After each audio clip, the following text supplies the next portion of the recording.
Thank you. Thank you, Mr. Lanzillo, for having us here. I'll be super brief. I just want to thank especially Denis and Adina for the amazing work that you've done. You work so hard over the last few months, and I'm super excited to be here finally to hear all the amazing pieces of information and knowledge that our speakers will impart us. Thank you for the speakers for being here. Thank you to Deloitte for hosting us, to Nextart for helping IKT Congress becoming a reality, to all the institutions that opened their door to us, and obviously to all of you for being here and celebrating Turin and Milan with me. I'm going to leave it to Daniela to say welcome on behalf of the IKT board and enjoy this amazing symposium. Thank you, Umbretta. Thank you, Ernesto, for hosting us. Thank you all for being here on day 4. You're still here. Good. It's going to be yet another day, I'm sure, full of good experiences and knowledge and sharing. And of course, thank you to Adina and Denis for curating this and putting together this wonderful program. I'm not going to say more than that. Just enjoy and bring in all the good things, and we will speak later. Thank you.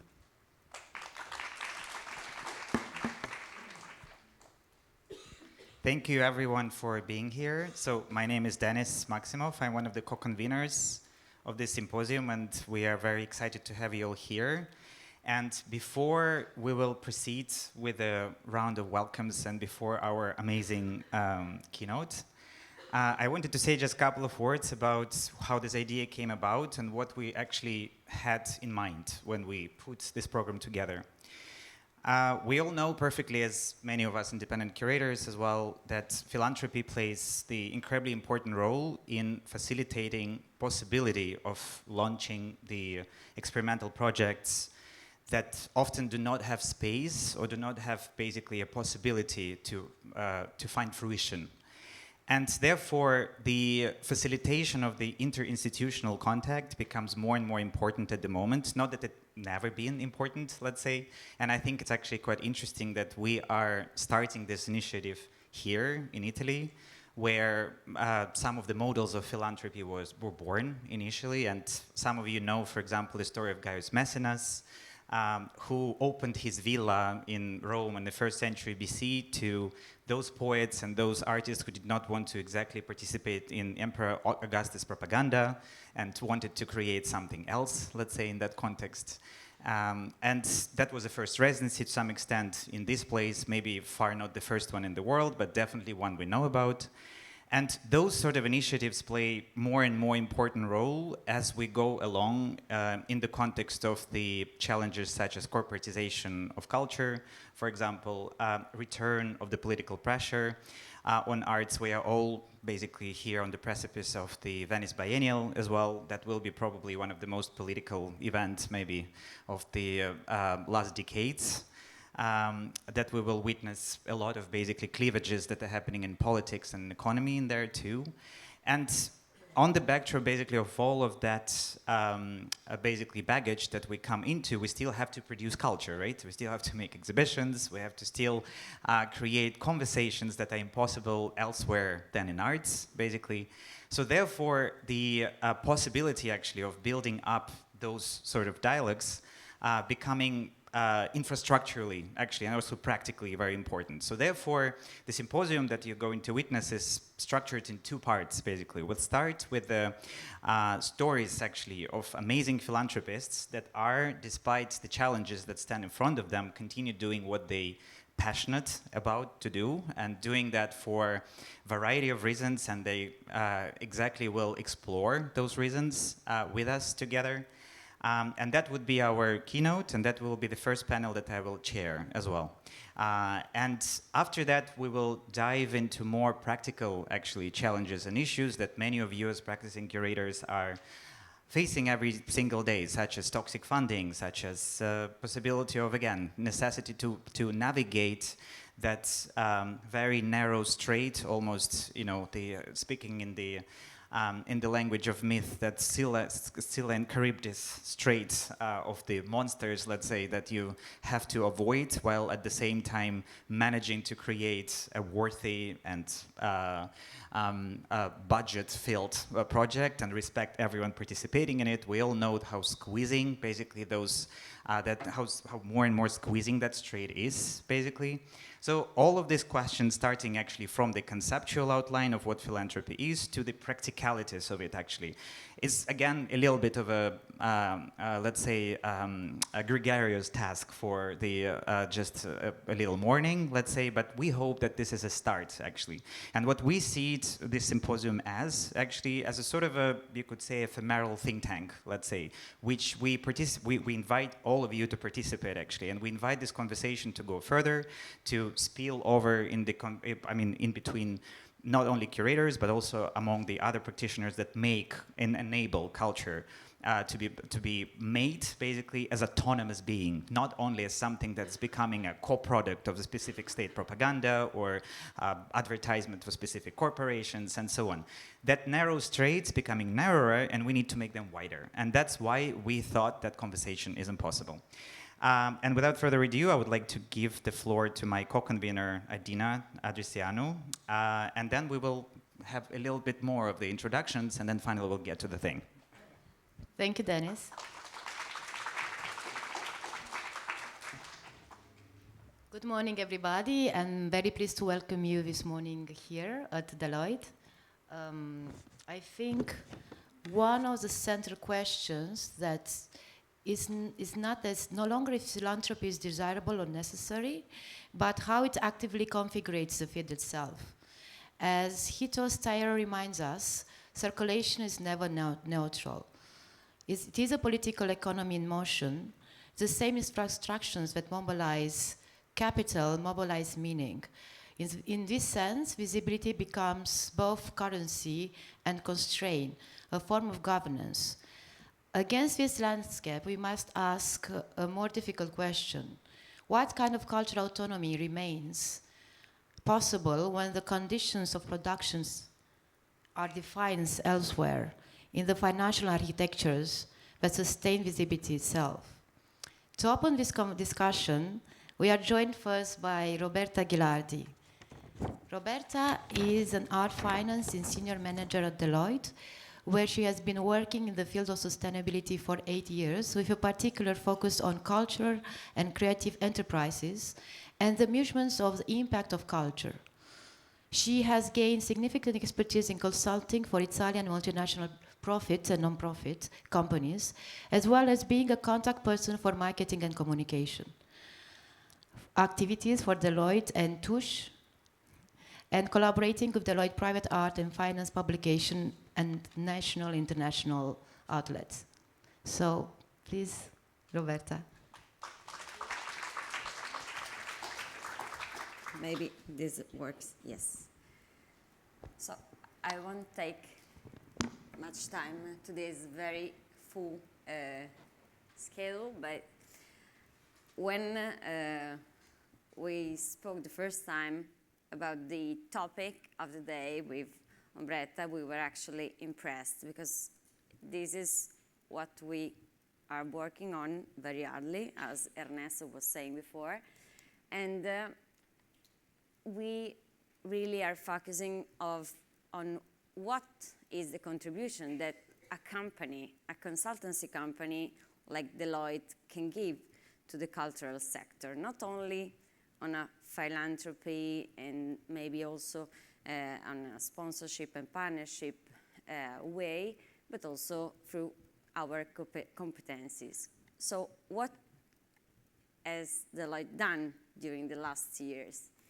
I start with some numbers, because we work with numbers, so we really think that accountability is a central part of philanthropy nowadays, because we really need to provide companies and the organizations that supports arts and culture with data, with reliable information and data on what is the impact of arts and culture, and why is arts and culture a sector where philanthropy can really have positive impacts. So we start with some numbers, because obviously culture, and here just the Italian numbers, because obviously we are in Italy and we focus on the analysis of what is the economic and occupational impact of arts and culture with really big numbers. So we have more than 100 billion of generated value and 1.5 million workers in the arts and cultural sector in a broad way. But what is a central number? The effect that culture has on other sectors. So we have this 1.7 as multiplier effect on other sectors. And this is a central point in our opinion for why do we support arts and culture, why private organizations support arts and culture. But culture is a particular sector because it is not a simple economic sector. It has a lot of side effects, we say, that are the most important ones. That is why organizations like Deloitte, but also other organizations, choose arts and culture to have positive effects and positive impacts on society. Because placing culture at the heart of development policies is the only way to ensure a human-centered, inclusive, and equitable development. And this is what UNESCO say. So basically, we have not only economic impact and occupational impact, but what is important now, and maybe also Denis was saying something about the political landscape nowadays, because the important things, the important impacts that culture has are the capacity of regenerating and the valorization of territories and some also maybe areas. And we have a lot of examples here. You know, I know that you have been going around here in Milan, and we have very clear examples of the power of culture, of regenerating urban landscapes. But the most important one is that culture and arts are a universal language. So nowadays, the fact that culture can provide with inclusion and diversity messages our very difficult world is one of the most important impacts that culture has. And this is why organizations like Deloitte, but also a lot of other private organizations, choose culture to have positive impacts. What is missing now, and what are we trying to do to support culture, not only on a philanthropic level, but also with our competencies, is the fact that companies need numbers, need accountability, many companies. So we have been working in the last years to develop a methodology to measure these impacts that are not only the economic and occupational ones, that maybe it is our work, so that are the easiest ones, but also to understand what are the impacts on the other two pillars that we saw before. And that this is a thing that UNESCO has been trying to do also in 2019, but actually there was the pandemic and a lot of other things. So this framework, Culture 2030 UNESCO indicators, as maybe it was in the background of other things, but actually it is very important because it states how can we measure these very important impacts of arts and culture that are not only economic and occupational. So, to close, what are the benefits and what we hope to do as Deloitte, not only on a philanthropy level, but also with our skills. We are trying to provide culture with the capacity to prove what is the impact of arts and culture, to support transparency, strategy, because obviously when you have data, you can analyze your strategies, you can analyze how you can have broader impact on society, so you can start to review your resource allocation and planning. There is a lot of compliance also, that is the worst part, but we all know that we also need to be compliant to a lot of laws. Then there is the fundraising part, because obviously when you provide private companies with the fact that you have positive impacts, you are more attractive on a fundraising perspective. And obviously there is the reputation, because this is also very important in this very competitive landscape, because there is not only arts and culture, but there is also healthcare, life science. There are a lot of very important things that corporates may choose to support. So we really think that these are the key points for supporting philanthropy. But I will also leave to the other speaker, or maybe Denis. Thank you.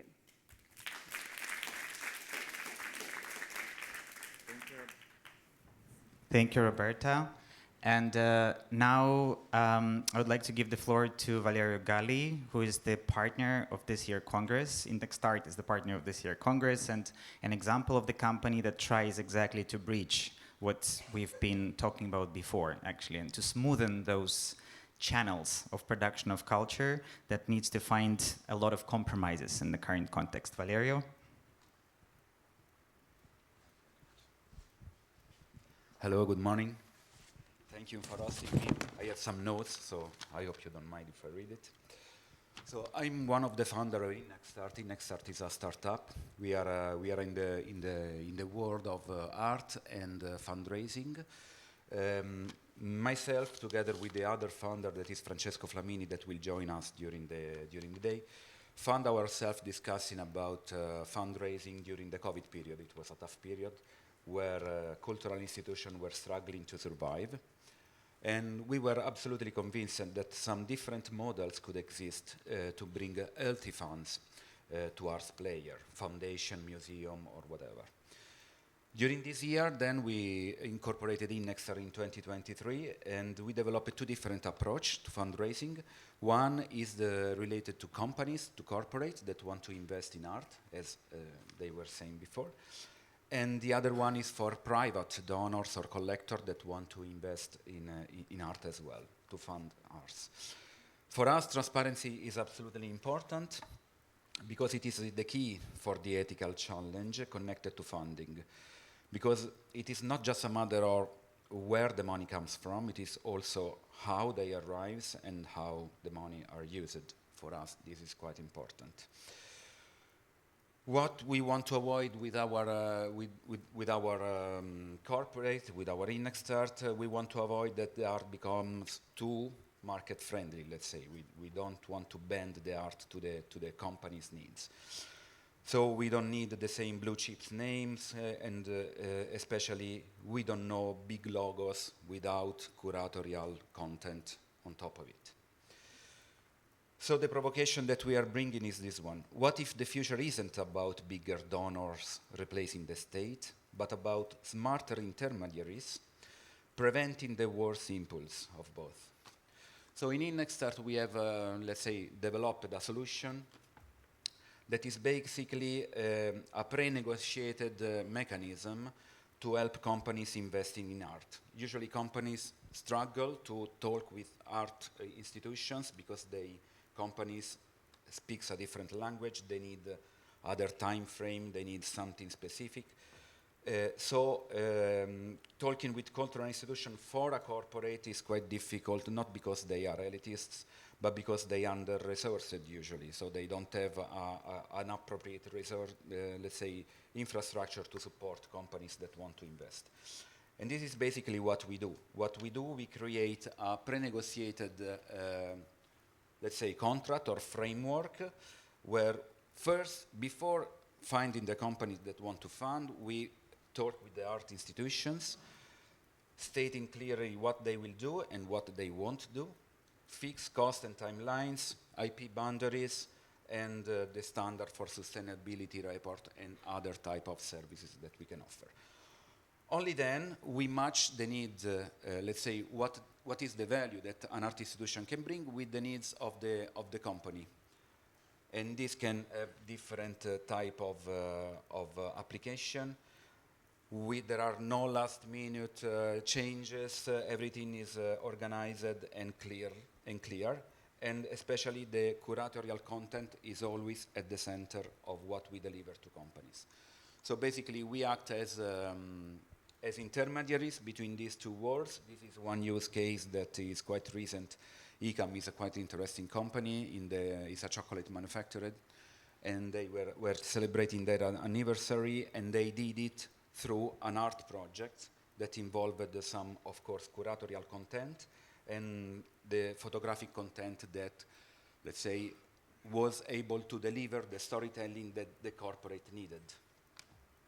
And this is what we do for companies. As I was mentioning earlier, we have also a line of business that we are developing that is related to privates, so donors, collectors. And it is the smart piece.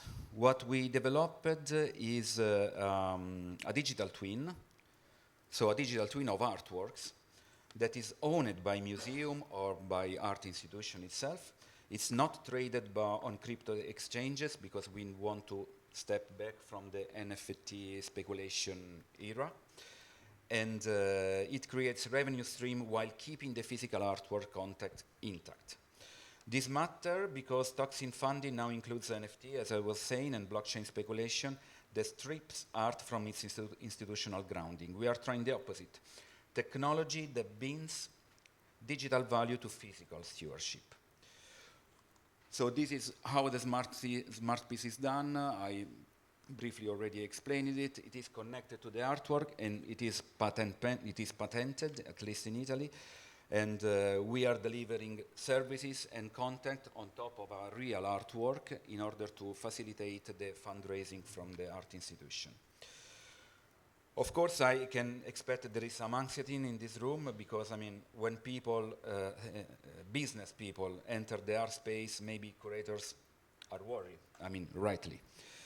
We are not here to replace your judgment with our metrics, okay? We want to preserve the curatorial content, as I've said many times. We are here basically because, as we observe, the state is retreating, and someone will fill this gap. The question is whether it's done with transparency or extraction, with pre-negotiated ethics or post-doc exploitation. So Inaxar doesn't curate, we translate between institutional mission and business necessity, between curatorial timelines and quarterly reports typical of the companies. We make the conversation possible before it becomes a negotiation. So this is it. We are Inaxar, we will be here for the entire day. There will be also my other co-founder, so we can talk separately if you want. Thank you. Thank you, Valerio. And now it's my pleasure and honor to introduce our keynote speaker, Suheyla Takesh, who is a director of the Barjeel Art Foundation and speaks instead and with together Sultan Sutalkasimi, who is the founder of Barjeel Art Foundation, currently busy with building a museum in Sharjah as well. And Suheyla is a director and a curator who works with foundation since 2013, curated numerous projects and facilitated numerous incredible initiatives of spreading the idea of the modernism being not focused and based in particular continent, let's not name it as usual suspect of it, but modernism being plural. The foundation as well is known for championing women artists as well of the region, and as well collaborating with the numerous institutions, museums across the world, and bringing that art to be seen in the places that normally it's not present as well. And Suheyla will tell us the story of the foundation as well, the passion behind it, and as well as something about the plans of it. So without further ado, thank you for being with us, Suheyla Takesh.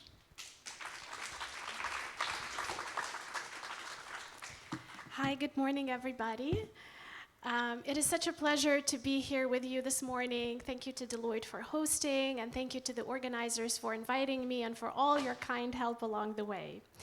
And I know that the group has had a packed few days with lots of visits and meetings and seeing collections and foundations and galleries, and I am sure lots of information to take in and process.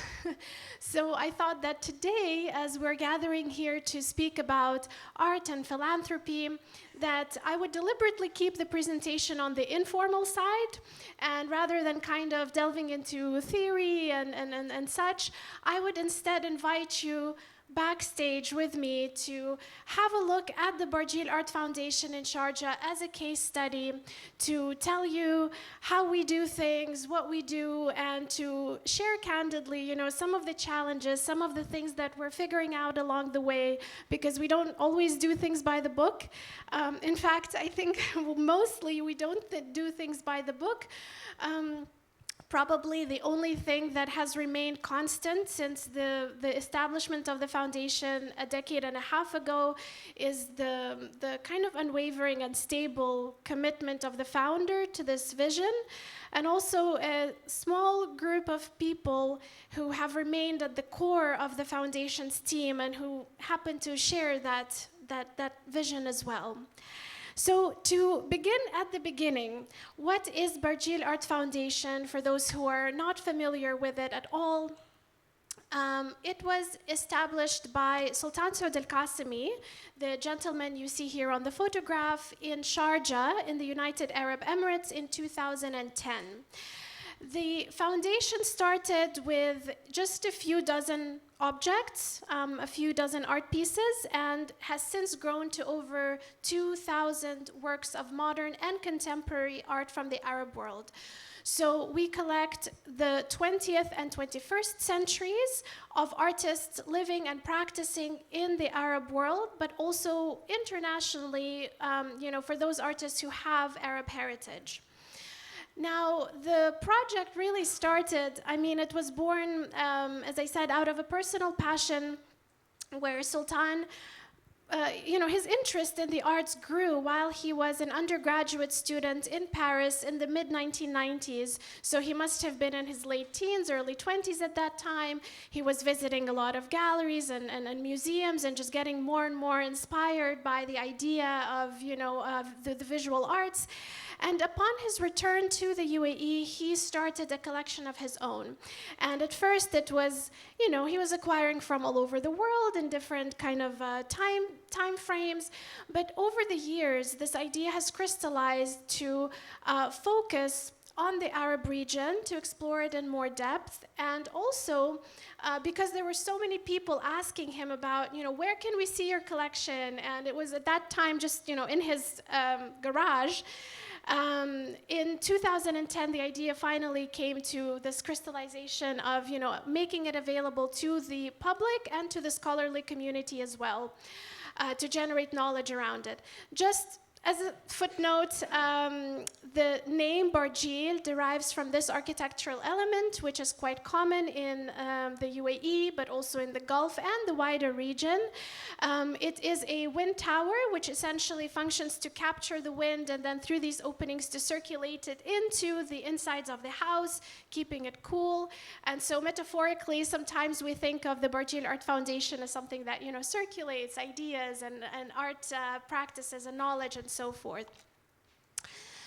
So the first exhibition in 2010 took place at the Maraya Art Center in Sharjah, and perhaps some of you may have had an opportunity to visit last year if you were with the IKT conference then. This space was given to the foundation by the government on a temporary basis. So we were still renting it from the art center, but the idea was that it wasn't a permanent home. It was just something, you know, a space where we could have temporary exhibitions on a rolling basis. Now, until today, you know, Denis alluded to a plan for a museum, but until today, the collection has remained itinerant. You know, it's a traveling collection and a very small team as well. And in some ways, of course, it's a big challenge to kind of operate in this way, but at the same time, it also allowed us this agility to remain independent, to remain quick moving, to take decisions on the spot. You know, we don't have kind of long and multiple layers of hierarchies to go through before taking a decision. So we can really move quickly on some of these things. Now, while it started as a small kind of local affair in Sharjah with the first few exhibitions happening at Maraya, we by 2013, we began to branch out and form these international connections and networks through art loans, you know, sending artworks to other exhibitions internationally, but also through curating entire exhibitions from the collection of the Barjeel Art Foundation in the region and globally. So this map just shows some of these institutions that we've collaborated with on almost every continent now. We haven't had a collaboration in Australia just yet, so if any of you have ideas, you know, we're always open to collaborations. But since 2010, we have lent works to over 140 institutions globally, including MoMA PS1, Tate Liverpool and St. Ives, Centre Pompidou, and many others. And we've had over 40 exhibitions drawn entirely from the collection of the Barjeel Art Foundation. This is, you know, the map kind of shown at the Sharjah Art Museum. This is one of our, you know, significant early international exhibitions held at Whitechapel Gallery in London and curated by Dr. Omar Khulaif. And here perhaps is a good, you know, point to go back to the fundamental question of why Arab art? You know, why has our focus remained consistent through these years while so much has changed around our methodologies, our practices, you know, even our collecting strategy, but the focus on the Arab world has remained consistent. And, you know, as the founder, Sultan, often says that, you know, his dream or his aim is that at some point, Arab modernism will be taught in universities on par with histories from other parts of the world. And that is really, you know, one of the key objectives and missions of the foundation is to write art from the Arab world into the history of global modernism and position it not as something just, you know, happened on the peripheries somewhere far away, but something that was integral to the development of modernism across the world. And while the artistic production throughout the 20th century in the region has been incredibly rich, unfortunately, there have been few concerted and methodical efforts at documenting, recording, archiving all of these histories. And this is really, you know, one of the areas that we hope to contribute to. And also, you know, I would like to mention that perhaps if we were having this conversation, let's say 2 decades ago, it would be a very different conversation, because really it's in the past 20 years that a lot of new initiatives and efforts have taken place that have advanced the scholarship around these histories, the proliferation of these artworks into international collections. You know, we can think to this moment of 2006 to 2010, I would say. Art Dubai was established, you know, a commercial art fair in the UAE. Christie's had held their first auction in Dubai in 2006 or 7, if I'm not mistaken. The Sharjah Art Foundation was established. Abu Dhabi Art Fair was established. Barjeel, Maraya Art Center. So there was this moment which was quite pivotal to setting off, you know, this momentum of arts from the region actually gaining global visibility. Also, in the academic domain, the preeminent scholar of modern Arab art, Nada Shabout, published her first book in 2007, and that also helped to bring it into university curricula, and big strides have been taken since then. And this is an example of a traveling exhibition that we've had from the collection. And here again, you know, I mentioned the academic community, and it has become an important point for us to engage with universities, to engage with the academic to have one foot, let's say, in the academic domain for us, and engage with younger people who are, exploring and writing dissertations and actually doing the research, which is why a lot of our traveling exhibitions abroad have actually taken place at university galleries. So this is an example of a show focused on abstract art that began at NYU's Gray Art Museum. At that time was still the Gray Art Gallery, and then traveled to 4 additional venues across the US. Now, with that, of course, knowledge production is an important aspect of what we do.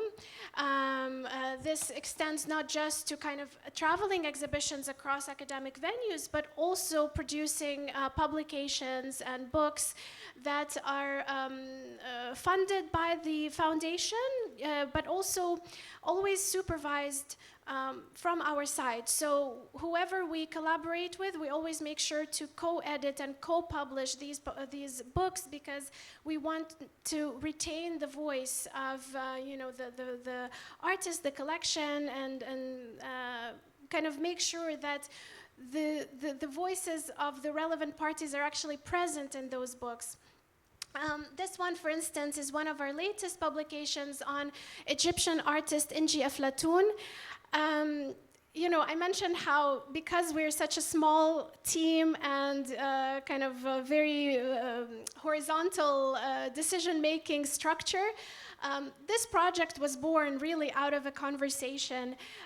It happened during the pandemic. Sultan at that time was teaching a course at Yale. He spent 4 or 5 years teaching across the US and Europe. And, the pandemic happened. Classes went online. Students had nothing to do. And so 2 of his undergraduate students from Yale University reached out and said, we would love to translate this book, a memoir, or a book that was positioned as a memoir of this Egyptian artist, from Arabic to English. And so he said, go for it. And we ended up commissioning other essays to go into the book, but really it was just from that a passion kind of project of these 2 students. And it took a while. It took us 5 years to actually bring it to completion, but last year it finally came out and is now in circulation. Now, speaking of the academic context and the importance of kind of engaging with these, with young people, last year was my debut of co-teaching with Sultan. He's been doing it for a while, but this was my first experience of teaching a course in Sharjah at the American University of Sharjah, where at the end of the year, the students were supposed to curate an exhibition of their own, completely drawn from the Barjeel collection. Now, most of them were design and architecture students, so I feel like in my entire 13 years of putting together exhibitions, this was probably the most challenging, because they were so ambitious. They came up with these ideas of, fabric walls and wooden structures, which I had no idea how to build, and so it did give me a lot of stress. But that's not really what I wanted to highlight here. What really made it all worth it to me is seeing how these young people engaged with the collection. And it's beyond the kind of academic and historical engagement and making their exhibition relevant for the stories of the region. What really touched me is how everything they did became so relevant to who they are as individuals. So each one of them picked up on stories from the collection, picked up on works that were so relevant to their personal histories and in understanding who they are. And this got us thinking about how when we actually put in the effort to create these foundations and open them to the public, it allows the public to also remember, you know, what their identities are connected to become proud of their histories, and to actually connect and relate to what they're seeing in the art. So just to give you a few brief examples of, you know, what these students kind of picked up on, we had a student, Maryam, from the Emirates, who looked at work of Emirati modernists, and of course, you know, following the oil boom and the economic boom, there has been so much quick modernization to the point where artists almost didn't have the time to document everything that was happening. But she was fascinated with how some of them were using actual objects from old architecture. And as these urban environments were changing and transforming, artists were almost preserving or using objects that embodied those histories. You know, she was saying how doors is something that serves as a threshold between the past and the future, and how this piece, for instance, was a door to a house that was open and closed and had people touching it and walking through it. And so it became this meaningful part of, you know, kind of embracing this history for her. Another student of ours, Selma, from Syria, she lived through the Syrian civil war, and she came into the class wanting to explore how art can be instrumental in the process of healing from war trauma. And through the work on her paper, her research, she was able to connect and speak with some of the artists in the Barjeel collection who were also asking the same questions in their work. For instance, you know, the Lebanese Mohammed Said Baalbaki, who also lived through the Lebanese civil war when he was younger, painted these heaps, these repeated piles of objects. You know, he said this is what his childhood looked like, that they always had to have their suitcases ready and their piles of clothes ready because you had to evacuate very quickly sometimes, and so you always had to be kind of up on your feet. And this is a Syrian artist, Tamam al-Azzam, who documented destruction of his city in Syria and then superimposed it with images of famous art pieces from across the world. So here is one with Gustav Klimt's Kiss. And finally, our student Hind, she noticed how so many artists in the Arab world and in the collection were fascinated with space and space travel and you know, astronomy and so forth. This is a piece relating to the Lebanese Space Society. And as she was kind of doing this research into this futuristic visions and sci-fi, she came to us with a very poignant question. You know, one day she asked us, Professor, do you think that we are so fascinated with space because we've just messed up things so badly here on Earth that now we see it as this escape route for us? And you know, when we see them asking such meaningful questions and engaging it with the collection in these ways, it makes it all the much worth it. And you know, we kind of it gives us encouragement to actually continue putting the collection out there and putting the work out there, and highlights the importance for us to work with young people and how it relates to their personal lives and personal stories. You know, they were all very close to their hearts, these projects. Now, I am aware we are running out of time, but I will quickly run through a few slides. This is the latest project we've worked on, and actually, speaking of personal, this was born out of a personal passion of Sultan Soud al-Qasimi. It's a collaboration with an institution in India. We worked with the CSMVS Museum and joined forces with the Jahangir Nicholson Art Foundation that holds a collection of modern art from India, and combined the two collections to kind of explore these networks and these exchanges in a more sort of, let's say, South-South context. But why do I say that it's so personal is because the interest actually stemmed from Sultan's childhood.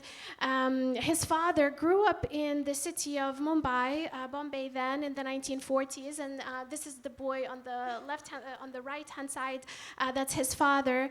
And so when he returned to the UAE, they still maintained a very close connection to India, to the language, the music, the movies, and so now that Sultan was actually an adult, this interest resurfaced to actually explore it further and to look at the historical connection. So while for the team this was more of an intellectual interest, for Sultan it was also a personal one.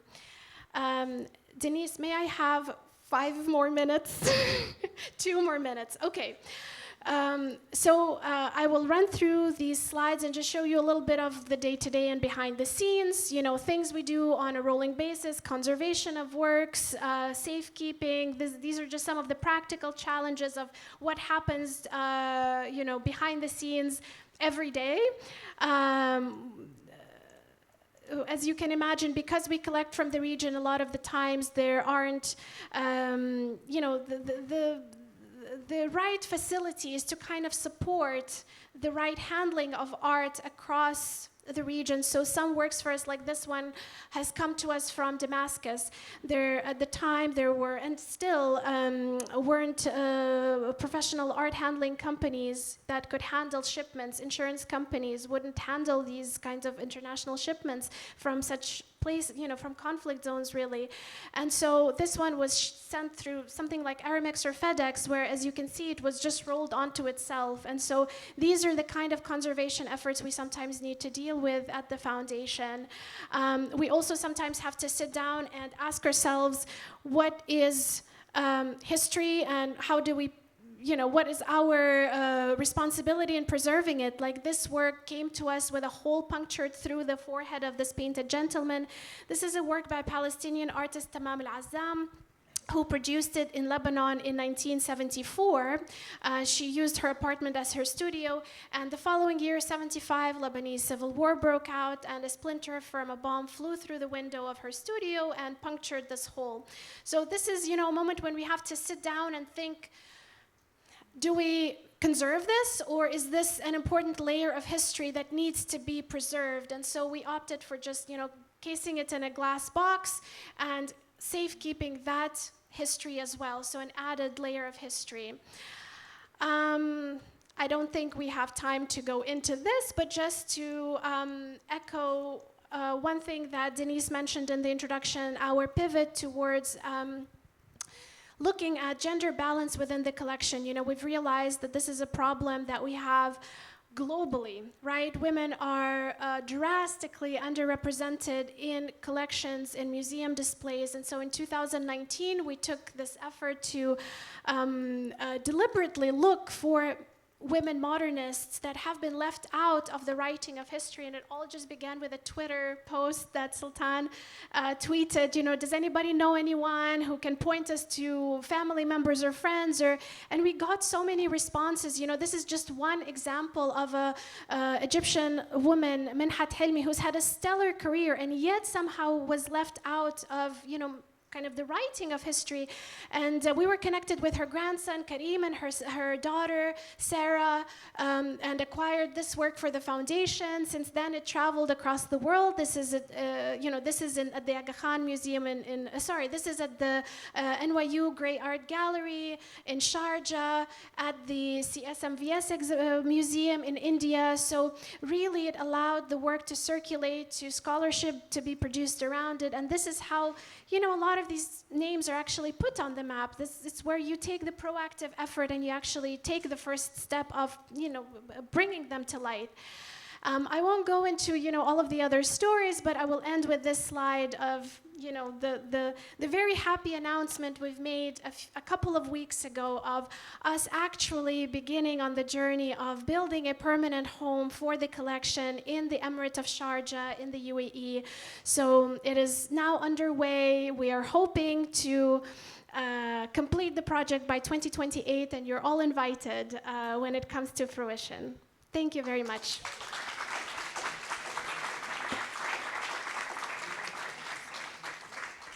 Thank you so much, Suheyla, for this very inspiring presentation. And you'll all have time to chat with Suheyla as well during the coffee break and then lunch later and ask the questions.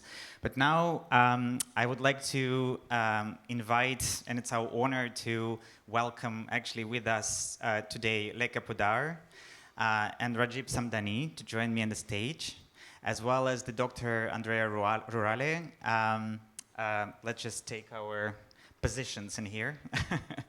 And as we're setting up, I'll just say a couple of words about each of them. Lekha Podar is a legend of South Asia, let's say. A person who inspired an incredible amount of a number of people in the region to start collecting contemporary art, conserving, and also caring for heritage. She started her career in philanthropy decades ago and founded the Davy Art Foundation more than 20 years ago with her son. She supports both contemporary artists again, but she started from the restoration of the heritage as well in India at the time when no one was doing it, actually. Lekha, we will start conversation with Lekha, and then we'll move to Rajib Samdani, who is also a legend in his own word, actually, in a way. Both of them actually sit as well at the Tate Acquisition Committee and sit at many other, basically, organizations that maintain and support and champion as well the underrepresented artists. Rajib, and together with his wife Nadia Samdani, founded Samdani Art Foundation, that is still holding the record of organizing the most visited exhibition in the world, Dhaka Art Summit, that visited, each edition of it was visited by more than 100,000 people. Also, Rajib and Nadia are in charge of building the permanent foundation in Sylhet in Bangladesh, as well, and supporting a lot of cultural and art production in the country, as well champion as artists, Bangladeshi artists, and their presentation across the sites in the world.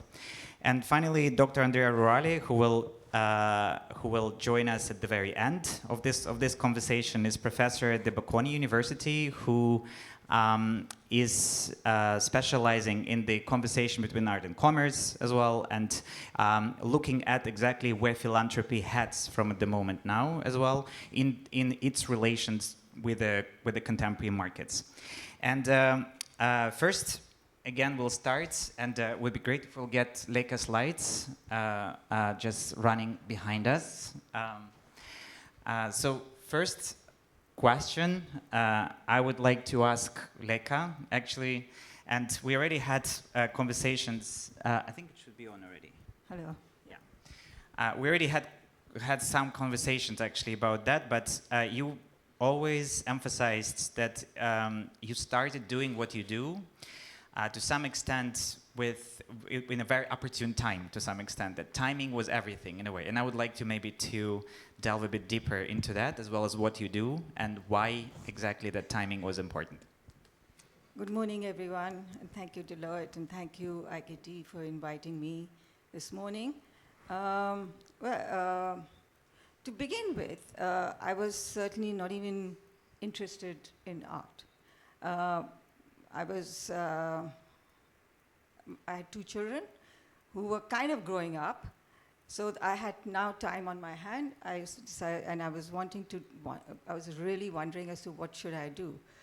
Till I met a friend of mine called Mr. Amarnath, and he virtually dragged me around the country from city to city and would introduce me to artists and would involve me in the creative world that was very vibrant in India.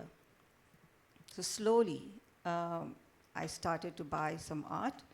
And of course, as we all know, we first buy one work and then it becomes like we want to possess more, and then it really becomes an obsession. So that's what slowly happened with the collection that I was buying. I really didn't even think it was to be a collection. It was haphazard. It was all over the place. I just bought what I liked. And there was no concentration of that it should be a collection of, say, contemporary art or textiles or any such thing. Well, fast forward, my son was had just returned back from university in England. He met a couple of young artists with, in some social occasion, and he came to me and said that I'd like to buy some art for my own apartment. I said, well, this is the budget that you have, and if you can, buy what you feel like. So he was the one, actually, who started to meet these young artists who didn't even have galleries, who had no space to show. But this is the generation of artists of the 2000s. And my son slowly started to get to know more and more and more of them. I was still a little reticent because I was not familiar with video art, installation art, and things like that. I mean, we were a generation who were familiar with paintings and prints and photography and sculptures and all these very traditional kind of things. Slowly, in any case, I got involved with it. And we got to meet all these young artists who were making art but had no place to show. So we would either visit their studios or there would be some temporary exhibition, and we would be buying a lot of art from that period. And then it became quite interesting because we were introduced by some artists in India that, come on, I mean, why are just us? They're artists across the border, so both sides, so go and meet them also. So we went to Pakistan, and we met a lot of artists. Was introduced to Rashid who's now one of the leading artists of this generation. And he introduced us in place to another 20, 30 artists, and then slowly we established relationships and started to buy works there. Similarly in Bangladesh and similarly in Sri Lanka. This was all happening at a time when India was also opening economically. So people from all over the world were coming, whether they were even business people, collectors, directors of museums, curators, artists, whoever they were also being directed to our home because there was really no decent gallery. And once a gallery has had a show, the works are put away. So if anybody wanted to see a comprehensive collection of Indian contemporary art at that point, the gallerists, the artists, and everybody would point us to our home, to their home.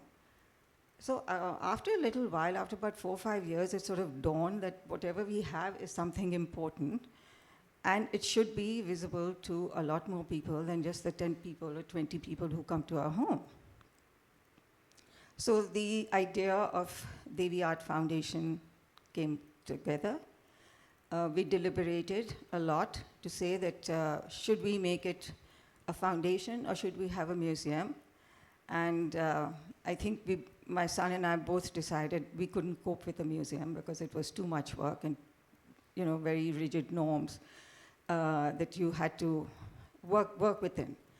So we've opened a foundation 2005 officially, and 2008 we had a space where my husband had made a building for his office. It had some extra space, and we used that extra space to launch our foundation in 2008. And the one thing we did want was not a permanent curator.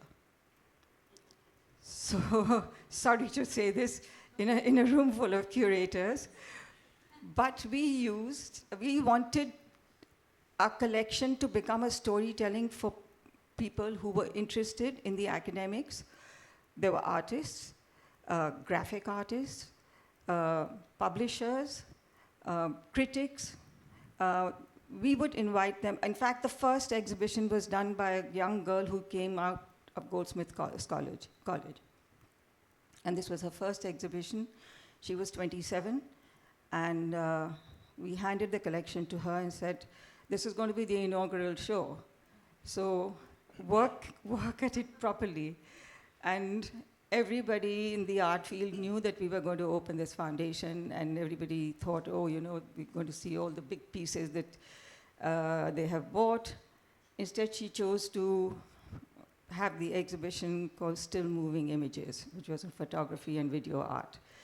So everybody was quite taken aback to say that, oh, where are all the big pieces gone? So we said, no, it's still there. It hasn't run away anywhere.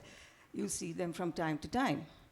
And then the second show we actually did with the students from the, what we call JNU, which is the Jawaharlal Nehru University.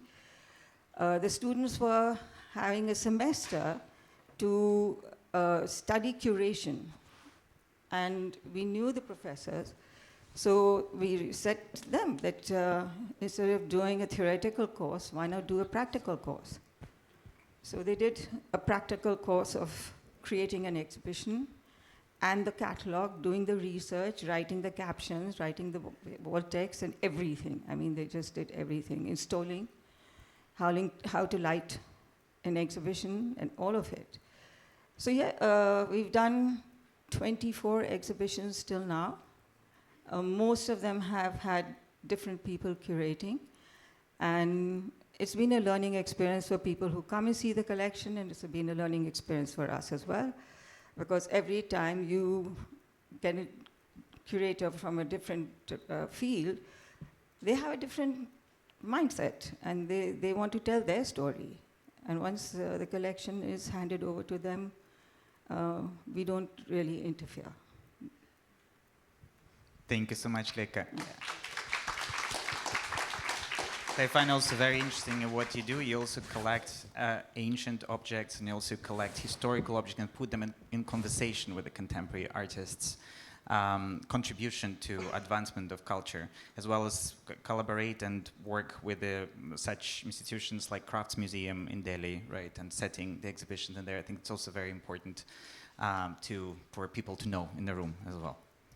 Yeah, so my new love is textiles, ancient and contemporary textiles, and also what the rest of the world calls indigenous art, but we call it living traditions.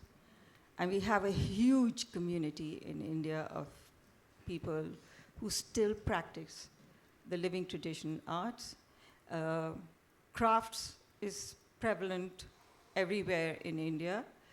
I think the only country in the world left who can do anything, any craft object from prehistoric to contemporary. So I think these are my new passions, and looking at some of these fields, especially textile. So in the past, post-COVID, we've done 5 or 6 textile exhibitions. 3 at the Crafts Museum in Delhi, 1 at the National Museum in Delhi, and 5, and 1 for G20 in South India. So it's a new direction, and having a lot of fun. Wonderful. Thank you so much.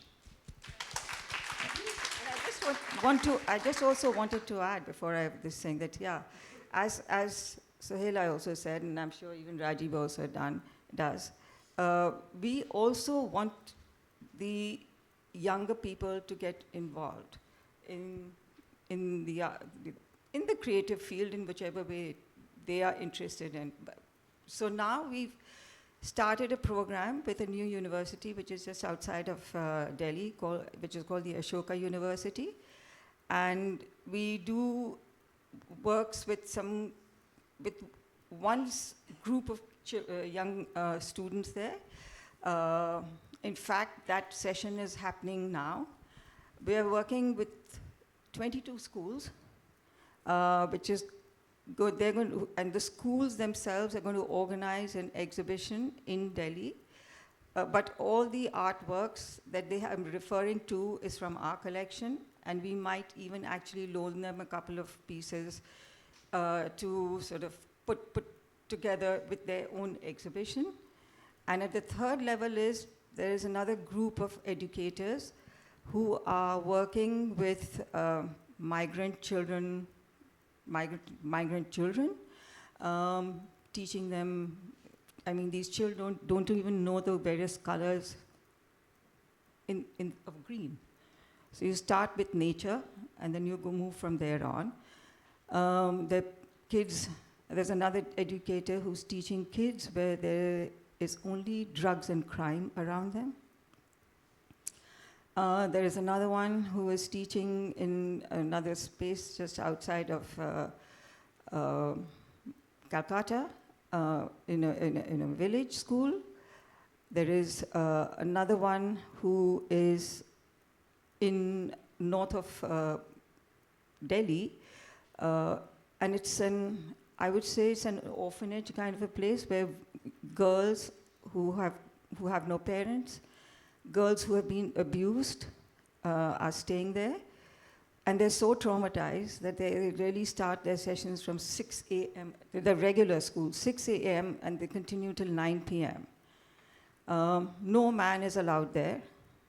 But one of our educators has managed to get permission to go there on a Sunday. He still also needs a supervisor. They will not allow him to go alone. So there's a supervisor who's there with him. And the young girls have now slowly got confidence, and they work like 2-3 hours together on a Sunday. And now they come up and, be rather casual and say, okay, come on, today we don't want to work, let's just have a cup of tea or something like that. So then they organize tea together and chat and just talk about, creative field and whatever. And we have a very ancient script called the Brahmi script. And these children, girls have started to say, we want to write our name in this script. And they're actually learning that script and trying to understand it and to write in that, which I think is quite unique and quite amazing, that these young people are, taking interest in something that is so ancient when they're barely allowed to go out of doors from their institution. Very inspiring. Thank you, Lekha. Now I would like to turn to Rajib. And to Rajib, I would like to ask a question about networks, actually, and their importance in what you do, as well, and how you connect, actually, artists, you connect curators, you connect places as well, through activity of the foundation and through what actually Dakar Art Summit does. Thank you, Denis. Thank you, Deloitte and IKT. It's a great honor to be here. Good morning, everyone. So our foundation was founded in 2011, and my wife and my co-founder Nadia, who's not here today, unfortunately, we started collecting together, and I think for us, the turning point was that, initially when we started, before I go to my details, just this image on the right, this will be at the Belgian Pavilion at the Venice Biennale. So this was a project commissioned by us. Yes, Verloop. Yeah, Mit Warlop, she'll be at the Belgian Pavilion. So anyway, so we started as collectors, similar like Lekha. Initially, we were collecting modern art. And then our interest grew in contemporary art. And we also started collecting Bangladeshi artists.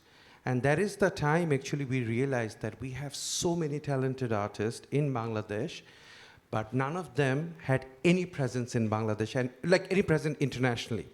So before 2012, the presence of Bangladeshi artists anywhere else in the world was almost zero. There was literally nothing. So even before forming our foundation, when we were collecting, we started supporting these artists. We would support them for residency or to participate in an exhibition somewhere. But then we realized that in 1 year, how many artists you can support in a year? It's almost impossible to support the entire art scene. So that is how we came up with this idea that, we will have to do an event that is going to bring the world to Bangladesh. That was actually a crazy idea, because Bangladesh, we don't have a contemporary art museum. We are not known for, like, our other art events. And, but, I think and that was actually something like, we had to come up and we had to think something that, okay, what actually we can do that will bring everyone to Bangladesh, and that is how actually we can present our artist. And I think another thing that also used to bother us a lot, especially like before 2012, when Nadia and I, we would go travel, meet people would talk about South Asian art.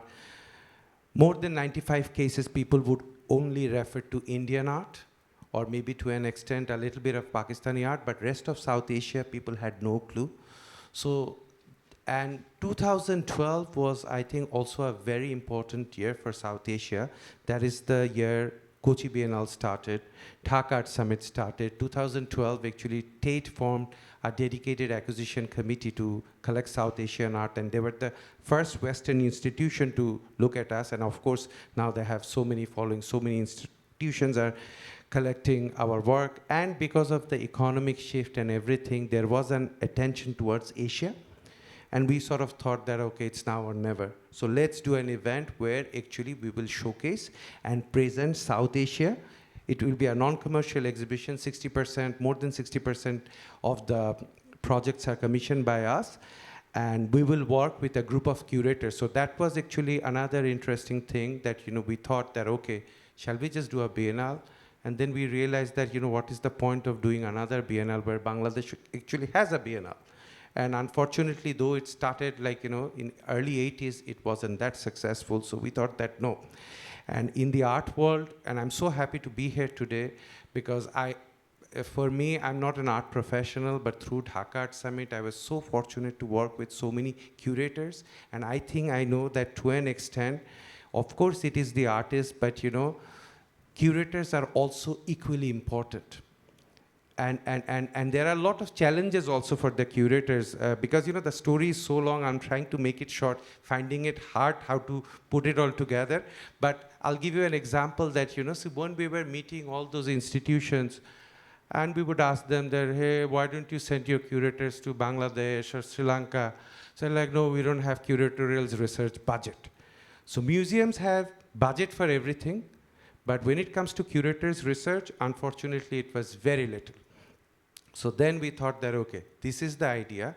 Let's partner with different organizations. We go to these museums and we tell them that, we are doing this event called Dhaka Art Summit.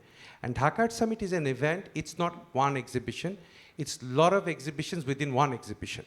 And where every edition, so far, we had curators from like 8 to 16.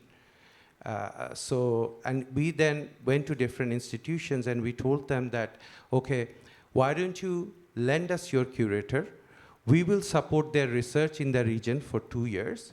In return, your curator will do an exhibition for us. And we thought that, okay, when the curator goes back, she or he will go back with the knowledge. And of course, there will be continuation.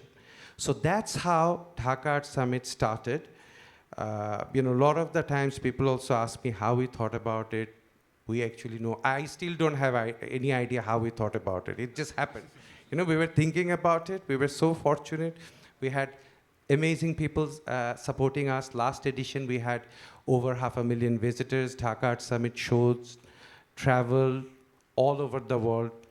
And yeah, so it sort of happened organically. And I think our biggest confidence when we were starting Dhaka Art Summit was we have nothing to lose because we are zero.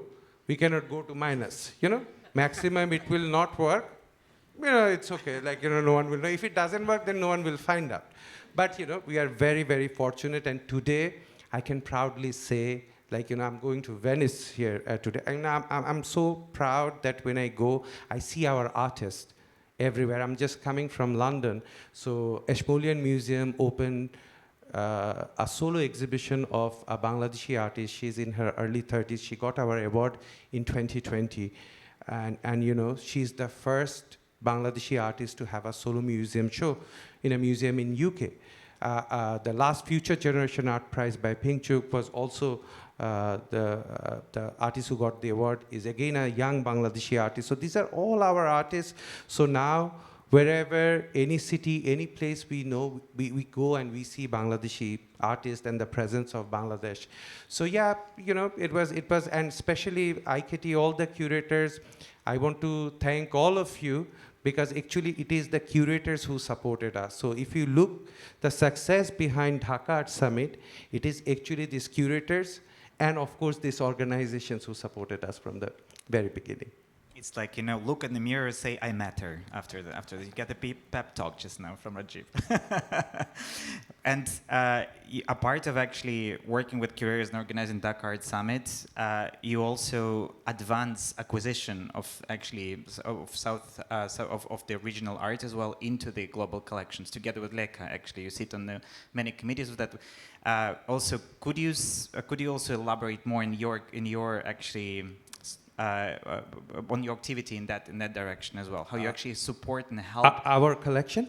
Not collection, but also artist presence of the acquisition of the works of South Asian artists in the collections of the museums, such as Tate, for example, and presence of them in programming as well, and diversifying that particular aspect of your collaboration with the existing institutions like museums, for example.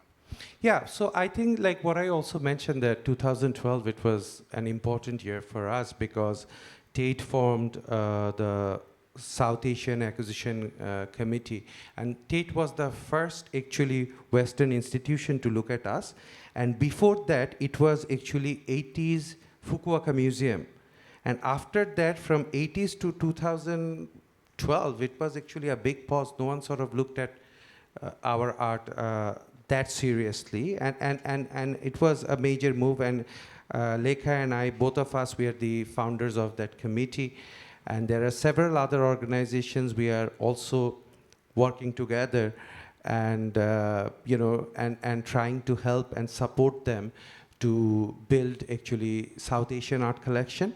And I think that, you know, see, obviously India was very fortunate to have amazing people like Leka to support the scene, but there are a lot of other countries like, you know, Sri Lanka, Nepal, and a lot of other countries who are actually struggling. So that is where I think, you know, this through these acquisition committees, through these institutions, like, you know, when we started going and collecting, by default, actually, those institutions also had other followers too. So I think that, you know, right now, this is actually an amazing time for South Asia. Our artists are everywhere. So, yeah, and sorry. Yeah. And a lot to learn, actually, for as well, the philanthropic initiatives in here, in Europe, or in where actually what we started with from this etymology, from the strategies that actually you embody in your work. Right. No, and you know, see, this project here by Rana Begum, I'm sure a lot of you know this British Bangladeshi artist. Rana Begum, she's very successful, but Rana's actually, this project was in Dhaka in 2014. And from that, actually, then she got a show at the Parasol unit, and then, like, you know, so a lot of the things, like Bangladesh also, like our projects, as I said, that 60% of the projects we commission, and all those projects, actually, it's not a Dhaka Art Summit, it's not a collection building strategy. Rather, the project stays with the artist. And a lot of these institutions, actually, museums acquire works from Dhaka Art Summit, obviously through their galleries or with the artists. So that's why you would see, like, you know, during Dhaka Art Summit, like there are 8-10 curators from like big institutions in US, different museum coming with their 5-6-10 curators. So that is actually, of course, it's amazing. It's positive to see that, you know, our art cannot be ignored anymore. That's wonderful. Thank you so much, Rajib.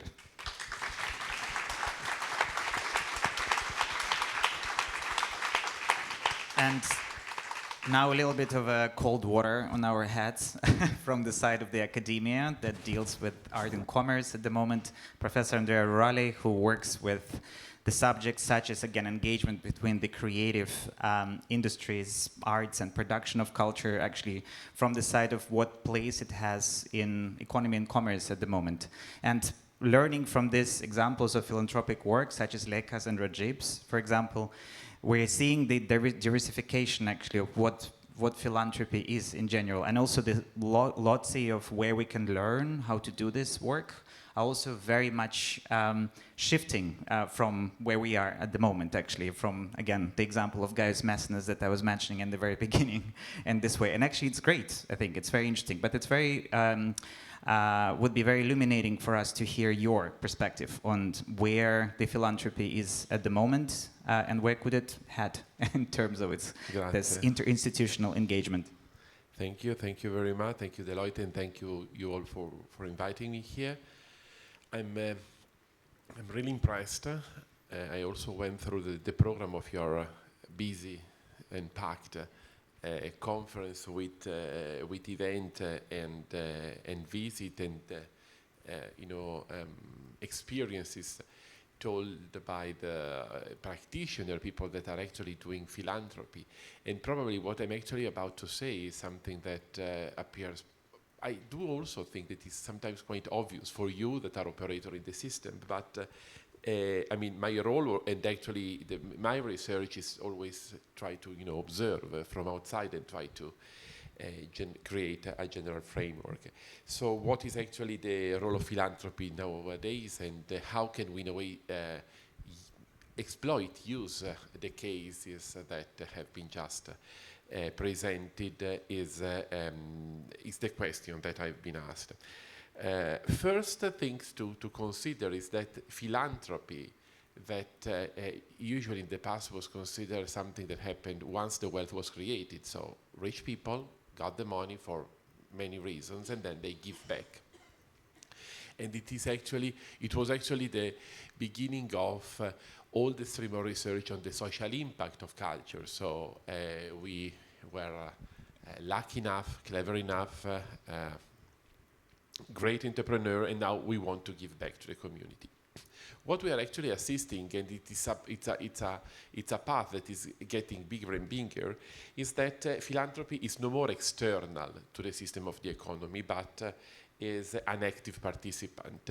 The experience that have been just presented show very clearly that they are not giving back, they are building in a way or another, creating the bridges or supporting the artist, but in a way it's no more a matter of playing a role as a sort of benefactor, the Italian mecenate, Lorenzo de' Medici, and so on and so forth, is the reclaim of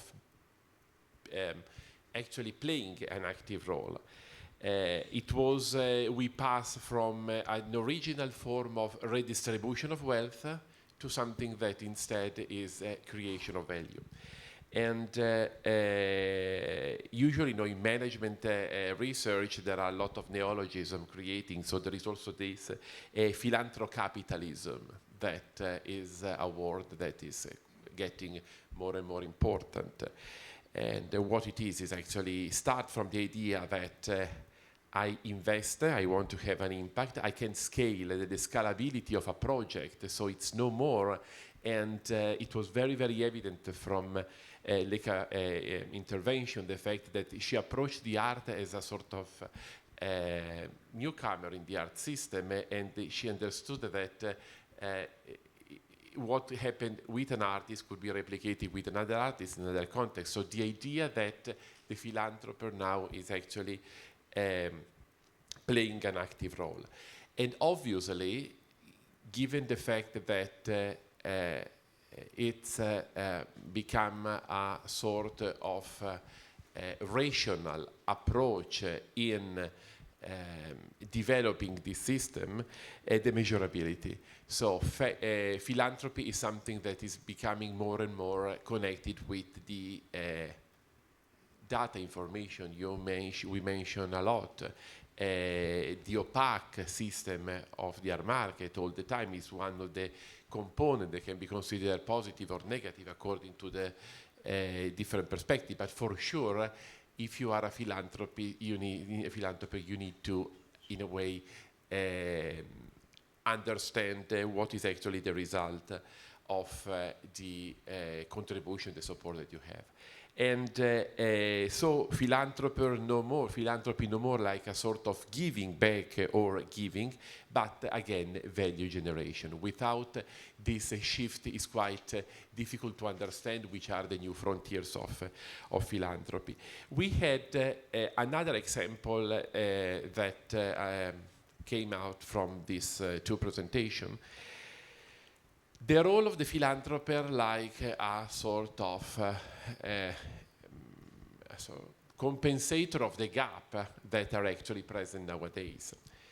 We are assisting in every country a sort of failure of the public support in the art. There is the American system completely private, there are public sector that are giving completely as a state support, but there are always shown spaces for somebody, the philanthropist, that in a way can fill this kind of gap.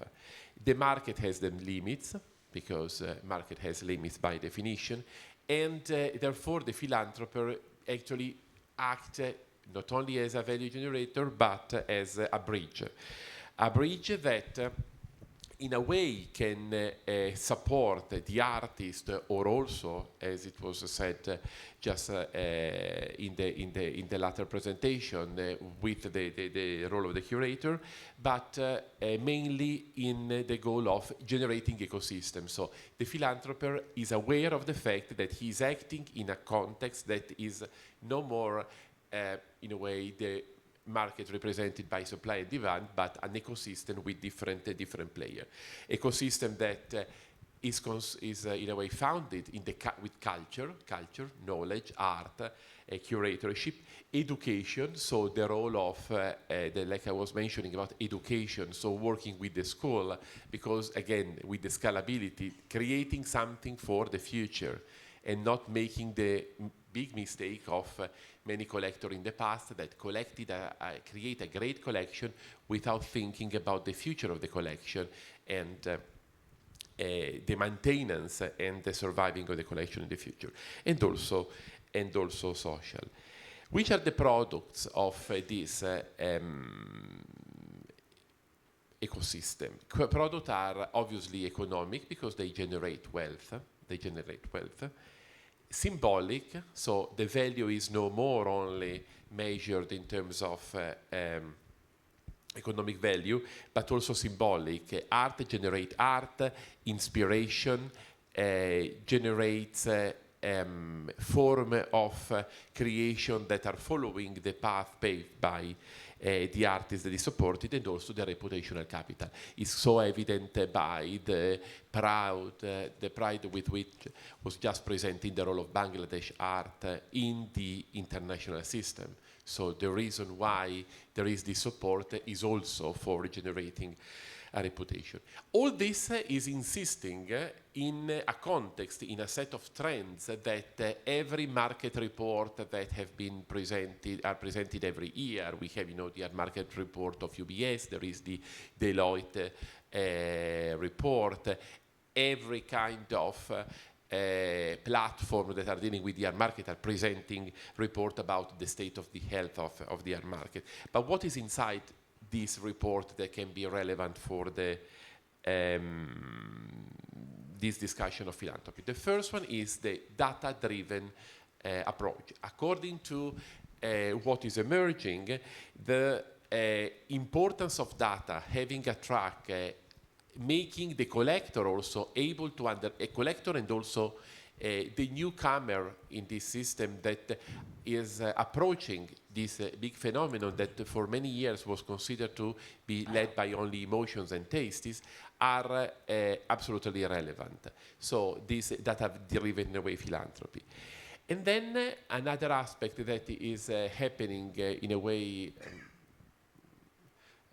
we can say, on a large scale in the world is the so-called trust-based model. So the idea that there is a shift from big philanthropies that is operating worldwide or a nation base into local trust that can support small and micro projects.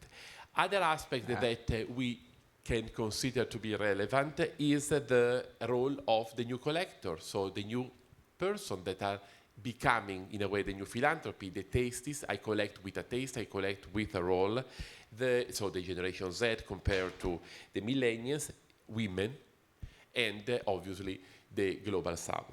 I arrived to the conclusion just to say, so I jump to the final, why philanthropy matters. First, because with an economic approach, it corrects the market failure. So there are some inefficiency. We are assisting that the philanthropy are playing a role in creating a sort of a system that can be considered efficient. So the idea is, again, to consider those kind of role as a sort of complementary aspect in the ecosystem and not as a sort of substitute, because for many years we have assisted on the and this was a huge research in the last decades about the composition between the orientation versus the market. I give the market what the market wants, and art for art's sake. I need to leave the artist completely alone. And if I can say a word, this is actually what we are assisting now to the result of Biennale. So this kind of two opposition.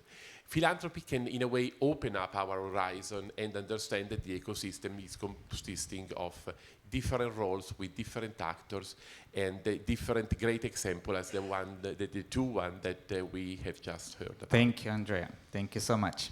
And now we have a little bit of time. Close, please. I just was trying to save a little bit of time for you to ask questions, actually. I would like to invite Suheyla to join everyone here, actually.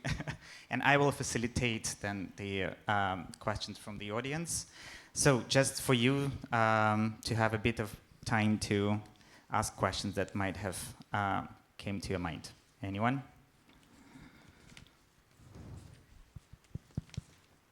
Yeah. Hello.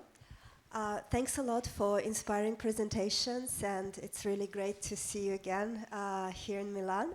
I would like to ask you a question about the prospects. What is the future of art philanthropy? How do you see your organizations to evolve in the next 5 years? And what would be Andrea's opinion also about it? Thank you. Who wants to take that one? Yeah. Jip? Yeah. Actually, today the time was short. So while we have our foundation and we do Dhaka Art Summit, so we are also, I think in the philanthropy also you graduate to a different level. You start somewhere, you learn, and it becomes more challenging, more fun. So I'll just give you an example that I was talking to someone and about. Actually, I'll give you an example of a project. So next thing what we are doing, we are building actually an art center. So Bangladesh, actually, we don't have an art center like this. We're building an art center with residency and a sculpture park. So I'll give you an example of one project we are building, and this artist will be in the India Pavilion in Venice from tomorrow. His name is Asim Waqif. So he's actually building a flute for us in our sculpture park. So the flute is going to take 20 years to finish because it's an entire bamboo forest. So when he approached us and we agreed that, yes, this is what we want to do, the perfect project you've found, and he's like, okay, I have never done this. So I don't know whether it's going to work or not. So I said that, okay, if it doesn't work, doesn't matter, we will live with the memory. So I think that, for us, now, so many people have been to Dhaka. Now we are doing this in northeastern part of Bangladesh, which is Sylhet. And I think that, we need to do something special. We need to do something, if you need to see that art, you'll have to come to, not even in Dhaka, it's another city in Bangladesh, you will have to come there.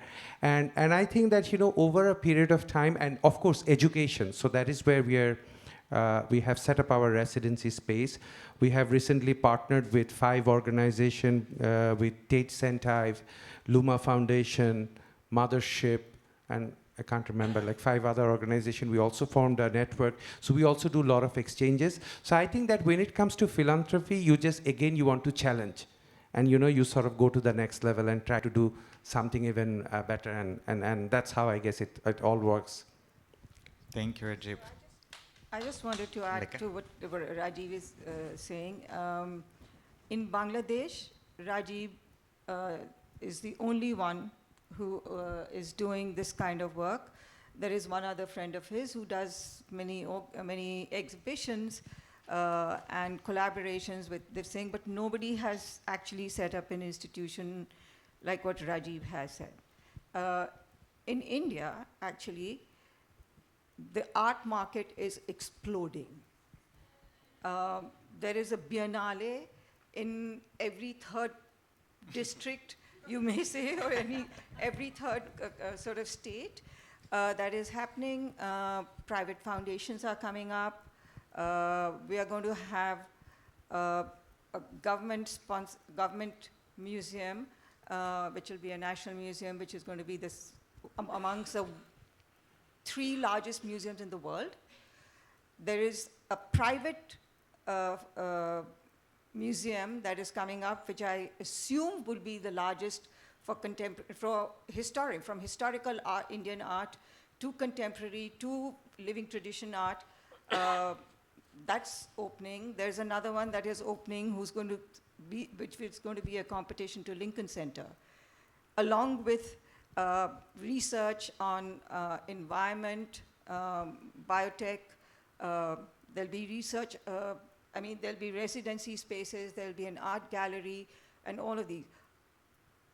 Really, it's at the moment, it is quite a bit that is going on. Maybe if this is just not one philanthropy, this is like many people who's doing it. Of course, what Rajiv is doing is absolutely commendable. And people in Sri Lanka are also doing things. It's not as though they're not doing something there. Yes, in Pakistan at the moment, they haven't been able to get much together because a lot of problems politically constantly happens there. And Nepal has also just had a new election, a new young prime minister, so let's see what he can achieve. So a lot is happening in our region. Great. Suheyla, do you have something to chip in? Well, just maybe briefly, I think for any a collecting institution, the question of what the future holds is just something that keeps you up at night. At least that's definitely the case for us. Right now we are in this next chapter of actually giving birth to a new layer of stability for us, of actually having a permanent home, whereas before the collection was just, floating in between storage spaces.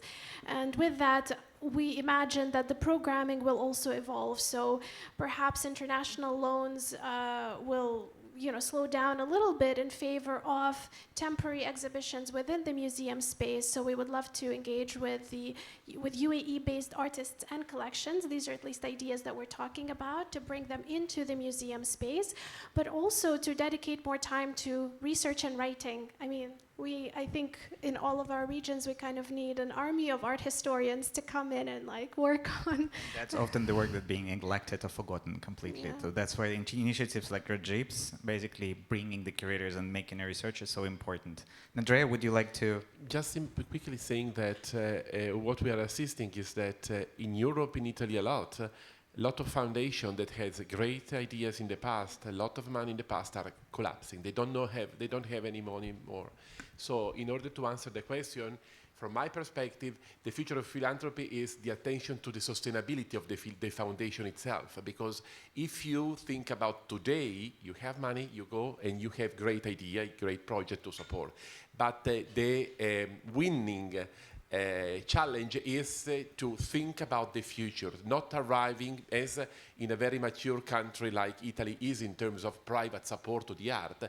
What we are assisting I represent also one of the biggest foundations in Italy, the FAI, Fondo Ambiente Italiano. We are having so many requests from individual foundations that were created 10 years ago, 40 years ago. They don't have any more money to go on. And so they ask, in a way, to be absorbed by our big foundation because there is no future. So in order to answer the question, therefore, what will be the role of the philanthropy in the future? A great philanthropy, organization, philanthropic organization that is attend to how to invest money, how to create value and so on, but how to keep the revenue, the money, the source of money, alive and for the future. Thank you so much. Thank you all. It's again an honor to have you with us. Thank you so much for accepting the invitation to be here. Thank you for this amazing conversation that we just had as well. And now we are almost on time, just 2 minutes over. You have 13 minutes for the coffee break, then you have to come back here and get to the second panel that will be chaired by Adina, and we'll dive into nitty-gritty challenges, actually, of exactly navigating through that still and Caribbean strait of making culture happen. Thank you so much once again. Welcome back to the second part of the symposium. This panel is concerned with a single, increasingly difficult question: the collapse of any stable separation between cultural support and cultural production. What interests us is how cultural intelligence operates under pressure, how it adapts, negotiates, and sometimes redefines its own conditions, not in abstract terms, but in very concrete sense. As we know, cultural production has always been entangled with systems of support, from Renaissance patronage to contemporary biennales. What is different today is not this entanglement, but its visibility. We can now see with unusual clarity how the support operates. In Aeschylus' tragedy, Prometheus Bond, Prometheus is explicitly characterized through the adjective philanthropos, literally meaning loving towards humans or disposed towards humanity. This is crucial. This is being staged what is being staged is not philanthropy as institution charity, but as an originally act of redistribution that violates divine economy. Proteus' gesture, stealing fire, giving technical and cognitive capacity to humans, produces a very specific philosophical tension that later becomes embedded in the idea of philanthropy itself. It is an act of care, but not within an authorized system of care. It is a gift, but one that destabilizes hierarchy. It produces capacity, but simultaneously introduces punishment, dependency, and structural imbalance. Seen from this perspective, philanthropy is a long attempt to manage a paradox that, given, reorganizes power, visibility, and agency, creating conditions as much as responses to them. Today, as cultural funding increasingly acts as an infrastructure, shaping time, risk, and what can appear and endure, philanthropy is being understood as a form of authorship within culture, a creative force. And then brings us to a more precise set of questions. How do support systems themselves become creative arts? How might dependency be transformed into a form of agency? How does infrastructure of generosity shape what can be thought? What follows in this panel are three distinct ways of engaging with these questions. Nadia Argyropoulou approaches curatorial praxis as a space of continuous negotiations, working within structures she does not fully control, yet managing to keep them open, responsive, and collective inhabited. Vladimir Yavashek brings forward a different proposition, that autonomy is not the absence of dependency, but is deliberately reconfiguration. In the practice of Christo and Jean-Claude, self-financing is a structural principle embedded in their work. And finally, Berenice Robalia, representing Christian's Levet Femme Museum, presents an approach that engages directly with historical imbalance, mobilizing private initiatives, not to support, but also as an active intervention in the condition of visibility that shape historical narratives. With that, it's a pleasure for me to welcome our first speaker, Nadia. So Nadia is an independent curator, art historian and writer based in Athens, working internationally. She has curated widely across Greece and abroad, collaborating with institutional and independent contexts. She is founding member of Saprofita, as well as member of ICA and IKT. Her practice focuses on the intersection of the social and artistic, with particular attention to ecologies of practice, archival work, and non-normative culture narratives. Thank you.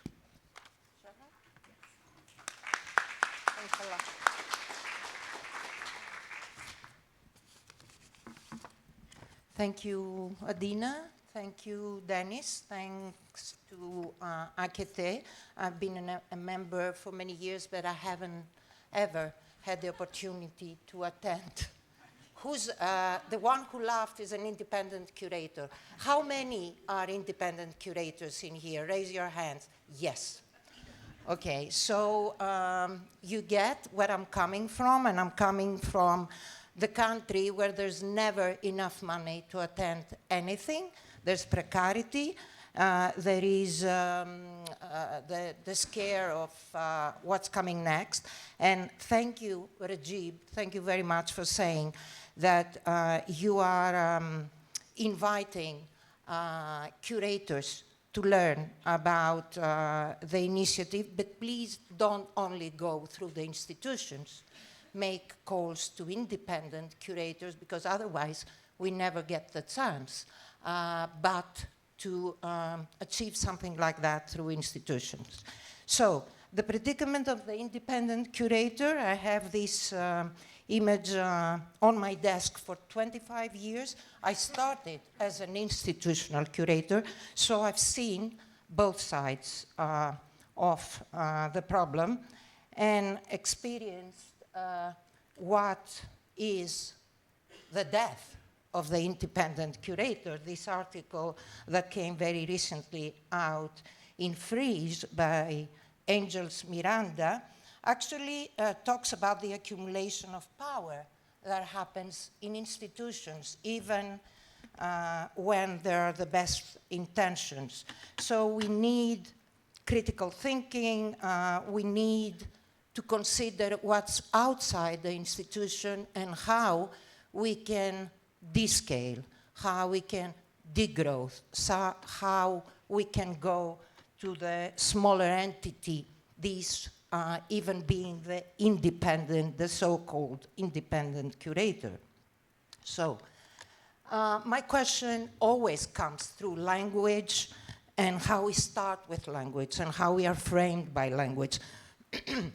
So this panel was titled Strategies for Producing Culture, and I started from thinking that I don't really like the word strategy, because strategy, as multidisciplinary Michel Desserteau has told us some years ago, it's very different than what he's trying to explain as tactic. So how about if we use tactics instead of strategies? Because tactics are what consumers, and we are also consumers, develop as their own erratic trajectories and unforeseeable sentences, unreadable paths. These tactics cannot be described by formal analysis, including statistics. Sorry, Deloitte, and sorry to everybody who is packaging statics. Let's see if we can unpackage statistics. And I think this is pretty interesting from a political point of view. Remember Gramsci's views on hegemony, a site of contest and negotiation between the ruling class and subordinate groups. So Desserteau was very much interested in this kind of class. And from there, let me take you to another very important Greek thought, since we started with Prometheus. Let's think about Metis. Metis, and you can read this amazing book by Detienne and Vernon, Cunning, Intelligent, in Greek culture and society has to do with this kind of intelligence that is errant, unpredictable, metamorphic, and shifting, resilient, adaptive, and it is the type of intelligence and thought that implies a way of knowing that is complex, involves intellectual behavior, flair, wisdom, forethought, subtlety of mind, deception, resourcefulness, a care for circumstance. And let's remember that circumstance always humbles theory. And so to everything we said today, there are different circumstances, right? It's different what can happen to Bangladesh, to what can happen to Greece, to what can happen to Italy. So it's very, very important that having into consideration theory, we can move to circumstance as well. And talking about anthropos, it is very important that the ancient Greeks assigned metis, cunning intelligence, first of all, to the more than human world, the fox, the fish, octopus, all these forms of life that have metis. And we are actually mimicking their kind of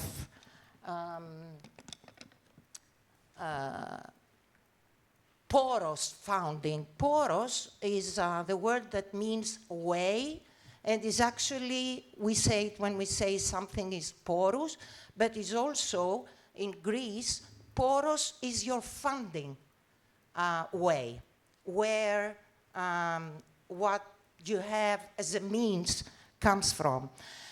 So the tricks and turning the tricks. This is a very interesting idea when we think about how curators, artists, how do we survive in a system of economics, transaction, philanthropy, or whatever you call this whole system? Is turning the tricks actually another one of my favorite thinkers, Michael Towsing, an anthropologist, says that this kind of turning the tricks is an animal attribute, is techni, right? He says that that's what an octopus possesses, but it's also the honing of a talent to an extent that it becomes magic. It is almost impossible to understand and perceive how this is happening. It flows. And this is a very interesting concept when you want to consider who owns the story, who tells the story, which are the tricks through which we can tell the story. And starting from marine life, let me tell you a story of stories. And of course, please, let's not mix this with the bullshit kinds of stories that autocratic regimes and powerful oligarchs are telling us these days. You know, everybody tells stories, but it matters which stories tell stories, right? Donna Haraway has told us that. So let's consider very carefully who's telling the story and what weaving of the stories are happening. Lenka has actually explained that. The panel before introduced this differentiated kind of weaving. So very quickly, I'm taking you through some of the projects. This is a project we did 2019 in Tilos. These are some of my favorite and smaller projects. This happened in the small, very small island of the Dodecanese called Tilos with the title Metis, the Wave in the Mind and Fugitive Planning. So very little money. And lots of us that we went there, and we brought together the whole collective body of the island, the people who offered food, the people who offered places for us to sleep. Tilos is a very progressive island. It's the only island in Greece that's completely self-sustainable energy-wise. It is also the first island in Greece where same-sex marriages were introduced. So we went there 2019 and we did a series of events that perpetuated what was happening with the Friday strikes around the world for the ecological imperative. And the year before that, and this is the strike we organized with all the children of Tilos by the sea. So they hadn't heard about the strikes that were happening in France, in New York, everywhere. But after that, they did. And then we went to Nisyros. Oh my God, just go there. If you go anywhere in Greece, don't go to Mykonos, please. Go to Nisyros. It's an open volcano, a literally open volcano. Don't go as tourists. We have managed, because it's so unfriendly, tourist-wise, wild, it has managed to remain quite, unburdened by everything that tourism brought with it. And we made there an event called Making Odkin, for joy, for trouble, for volcano love.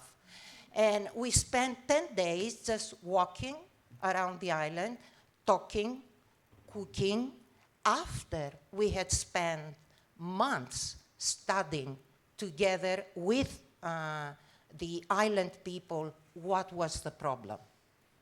How were they supporting themselves? What had been lost during the years, for example, in agriculture? After done that, we called people from all over the world. There were about 20 of us. They all chipped in. Still, we had very little money. And we did the three things that are riotous: reading, talking, and walking, and cooking. Desertot says these are the things that can never be repeated as you did them once, so they can never be predicted, actually. And look the bag. We decided, and this is something that we are going to do again in the Thessaloniki Biennale, no merch, no merch. We asked everybody to bring bags from previous occasions, and we reprinted on the bags. So Making Odkin actually became Making Odkin on the bags, right? Except apart from everything else. And then I've been doing for more than 15 or 20 years, each summer, this event. It's like maximum effort, minimum time. 24 hours, we gather, we go to this place in the Peloponnese. It's an artist's farm. We put up the works everywhere, like in the garden, in the hen house, everywhere. And we cook all together, and we play all together, and we listen to music. And the people that participate are amazing artists. They come from abroad, they come from Greece, and they read poetry, and they do everything, all of us, in a form of the community. The local guy who owns sheep is offering the meat for the gathering. So this is another form of intellectuality in something that looks like play. Last year's gathering was devoted to Palestine.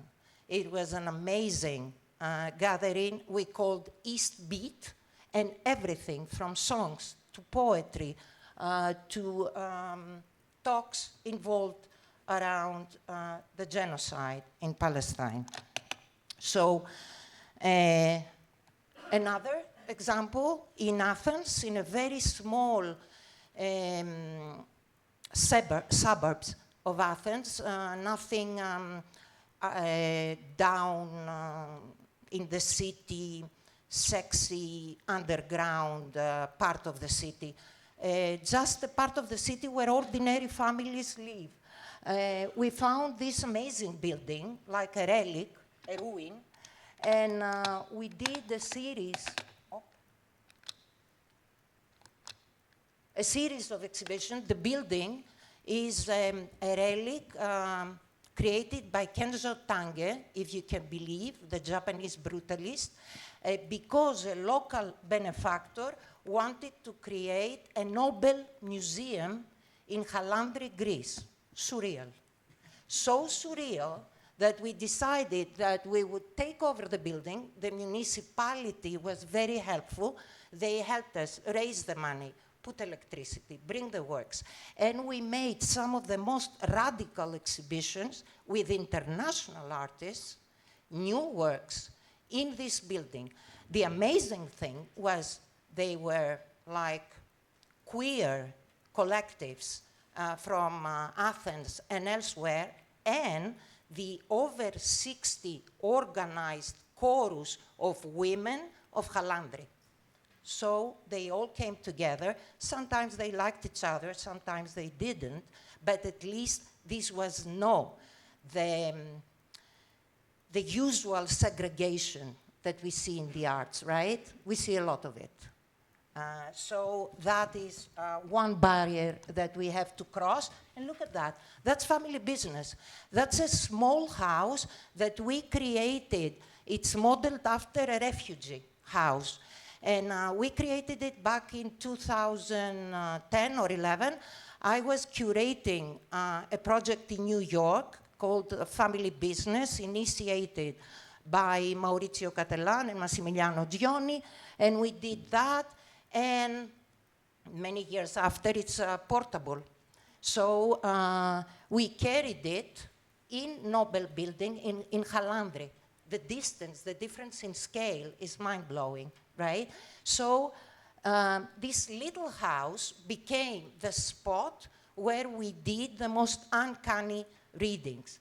And talking about scale, family business, it all starts with a house. Right, it all starts and returns to the house, because you know the word economy, it's how you deal with ecos, which is the house.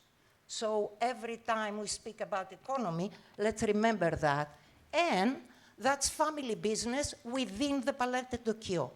So when I take the project there, I took it and placed it in the entrance of the Palais de Tokyo. And together with Maurizio, we put this sign saying, this way you pay a fee to go in, this way you go for free. So everybody was coming to family business. And what we actually did there was a series of events where we invited the people that were refused by Palais de Tokyo to exhibit there. We called it Salon des Refusés. And all of them came and put in their bios that they exhibited in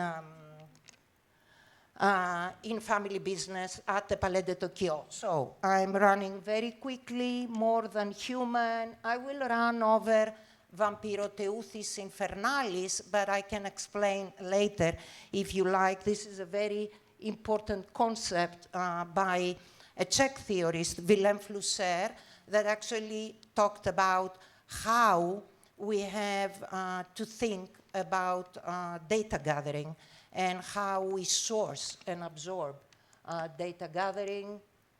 And here comes my upcoming Biennale. So please go for the underdog. Don't go to Venice, or after Venice, come to Thessaloniki. Support the underdogs of the Biennales. And I thought that one thing that was important was to challenge language. Everywhere these days, including this conference, we hear everything must change. What does it even mean? Does it mean anything, or is it just a void slogan that we all kind of, move around equally, Trump and Palantir and Greenpeace or activists? So Can we have sound?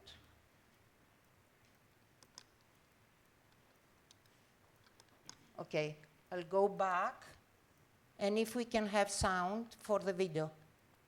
Okay?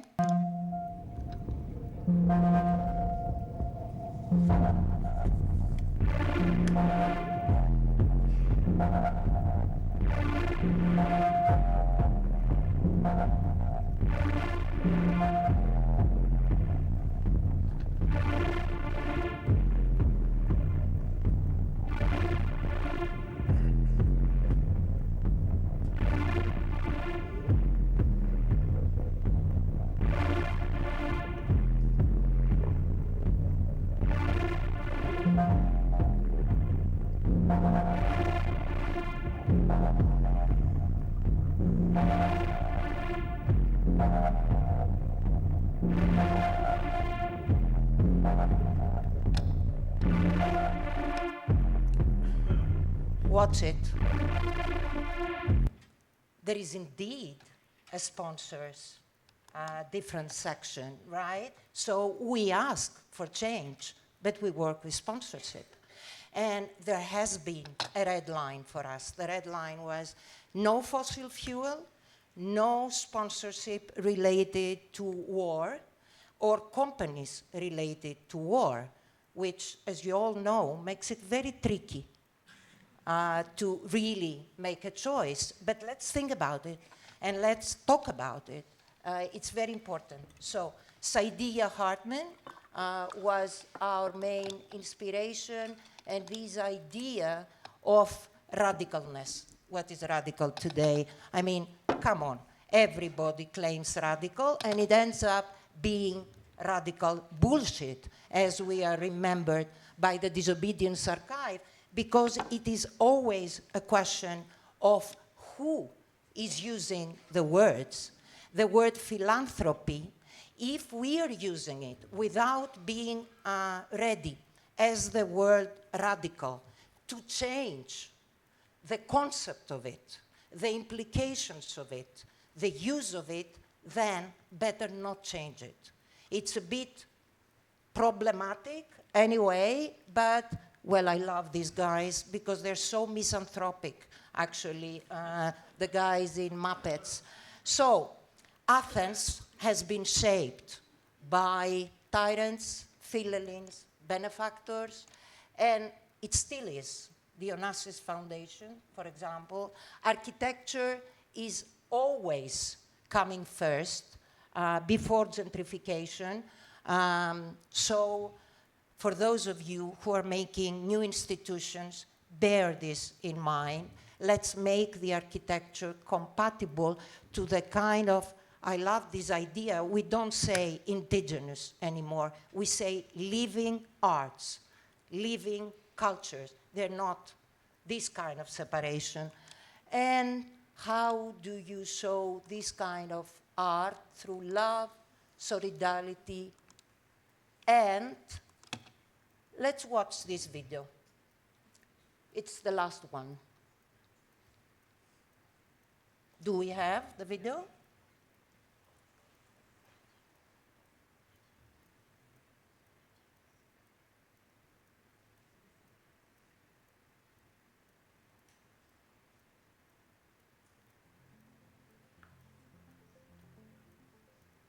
First time at Davos, and I find it quite a bewildering experience, to be honest. I mean, 1,500 private jets have flown in here to hear Sir David Attenborough speak about, how we're wrecking the planet. And I mean, I hear people talk in the language of participation and justice and equality and transparency. But then, I mean, almost no one raises the real issue of tax avoidance, right? And of the rich just not paying their fair share. I mean, it feels like I'm at a firefighters conference and no one's allowed to speak about water. Right? there was only one panel, actually. Well, we've had two. You're the second of our panelists. There was only one panel. Let's go there. One panel hidden away in the media center that was actually about tax avoidance. Yeah. I was one of the 15 participants. So something needs to change here.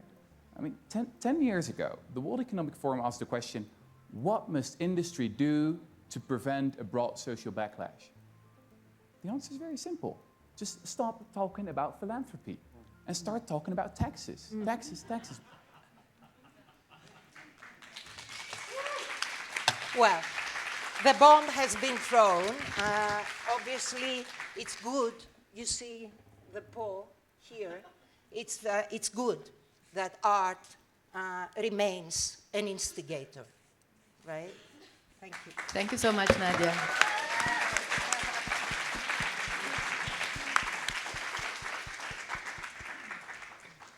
And now we turn to Vladimir Javacek, representing Christo and Jacques Foundation. Hello. I come from a completely different set of, from not the independent curator side, but from the independent artist side. Since Christo and Jean-Claude were never represented by a gallery, completely consciously. We've worked with a lot of galleries, dealers, collectors directly, but never represented. And I'll quickly go through some of the projects I'm sure all of you know, but just in case, to remind you visually, this was the Rue Visconti done in 1962, and it was the first outdoor installation that Christo and Jean-Claude did. And that is the only installation they ever did without permission. This was something that they just did that one night, and it was, then they were scolded for actually not having permission. And this was, in 1969, the Robbed Coast in Australia. 72 was the Valley Curtain in Rifle Gap, Colorado. And that project in 1972 cost $2 million to make, because you don't get the scale, but the scale of the Valley Curtain is the center span of the Brooklyn Bridge. And so it was a technically very complicated project. But why I'm mentioning the money is because it's important, like for Christo and Jean-Claude, it was very important to be completely self-independent, and all the projects were self-financed, meaning that they sold the works of art with the money. Instead of buying diamonds or castles or boats or whatever, they created the projects. And people forget, but successful artists do make a lot of money. It's not something that is a surprise. It's just how you spend that money. And for Christo and Jean-Claude, they lived very modestly, and everything went to the projects. That's the Valley Curtain in 1976. This year is the 50th anniversary of this project. And the surrounded islands in Miami, the Pont Neuf, which was almost like a little over 40 years ago now. That was the first large urban project. The umbrellas, that was the most expensive project that they ever did, cost $26 million in 1991. And all comes from the sale of the works of art. And one thing that is really important is that a lot of people said, oh, but people buy it kind of as a sponsorship or a philanthropical side. And Christo always said, no, we sell a commodity, which is an artwork, and with the money, we can do whatever we want. And when Mercedes-Benz sells a Mercedes, they don't look for sponsorship. It's very similar concept.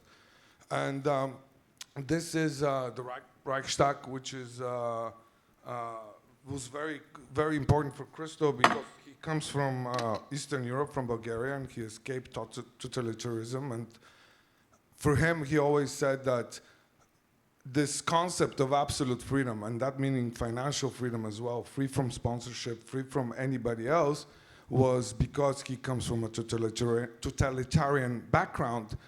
And he always said that if I were born in Nebraska, I wouldn't be doing what I'm doing. It was very embedded in his psyche.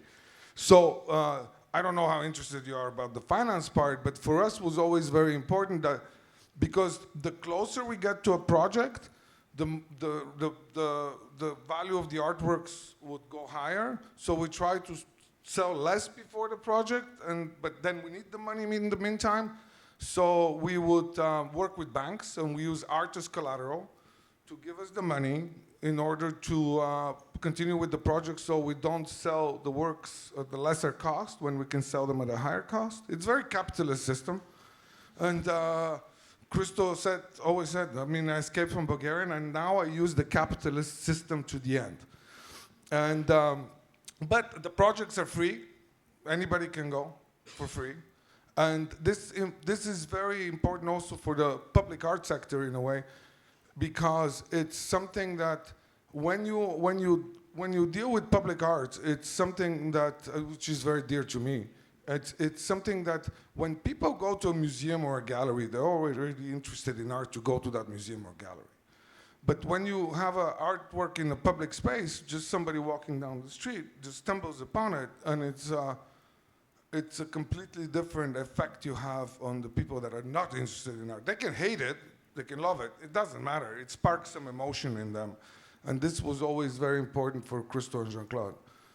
This was the floating piers, actually not far from here in Lago di Seo. That was in 2016, the London Mastaba. And then the Arc de Triomphe was finished after Christo was gone. He wanted us to finish a few projects after he's gone. It's very much similar to working for an architect because we have the plans. These projects take a very long time. Some of them take 20, 30, for the Mastaba, which is coming up now, I'll show you slides of that, it's almost 50 years. And actually, Christo had more friends, architects than artists in a way, because they were related more to each other. And but this is, we always joke with this. This was Cardi B that posted on the Arc de Triomphe. And then we got so much traction because of it. And then the press is important for us in a way because it raises the profile, it raises the visitors. In turn, that raises the price of the artworks, which pays for the project. So it's all, in a way, very connected. And also, the New York Times love Christo and Jean-Claude, so we have like, all the covers of the New York Times for this is some of the statistics. I'm sorry, but we do use statistics a lot because they're real statistics. There's something that actually, because that also helps us a lot to get the permission for the next project. Because we use the statistics of the previous project to say, and also we very much use of what revenue it brought to the city because of all the tourists that came. So that changes very much the perception of the authorities when you try to convince them that you need to drill 600 holes in the Arc de Triomphe. You know, it's not, you really have to do some extra work. And so we do use the statistics, but they're like real statistics of the past. So and that helps us really a lot for how to convince the authorities. And then we use a lot of modern technology to just commemorate projects. We almost use it as a way of archiving, whether you have films, photographs, or now you have other technologies available to commemorate the projects. And this is for this is the masterpiece, the project that we're still working on, and it's been conceived in 1977, almost 50 years ago. This is Christo and Jean-Claude in Abu Dhabi in 1979. Nobody knew where Abu Dhabi was in 1979 or that it existed. And we've been working with the engineering of the mastaba. The mastaba is a trapezoid-shaped pyramid. By volume, you can fit 2 Cheops pyramids inside. And a lot of people say, oh, Christo is so grandeur, you know, it's all this trying to make something bigger. But it's really, people have built much bigger things. It's like, the airports are huge skyscrapers. There's so many big things. The only thing people perceive these artworks as big and grandiose is because they're useless. There's zero necessity for them. There's zero function for them. So that elevates it to that level. This uselessness makes it to the level of, brings it to another level of like our emotion connected to something that is useless. That makes us very human. And so this was, so the mastaba we're still working on here is a little scale model you can see with the people and everything else. And I think that's the last slide. We can continue the conversation. I tried to run fast because we're running out of time. Yeah, no worries. And if you have any questions after, I'm really happy to answer.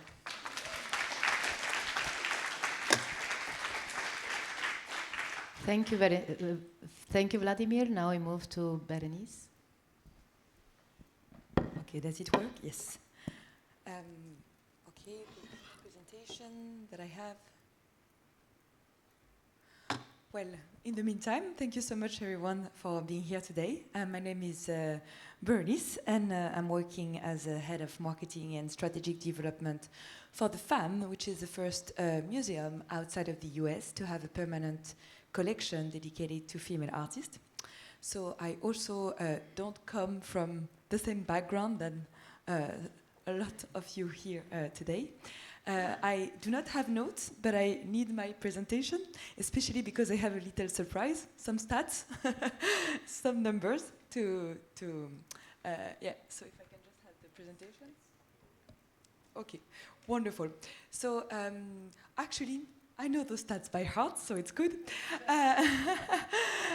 So I will start with setting up a little bit the context.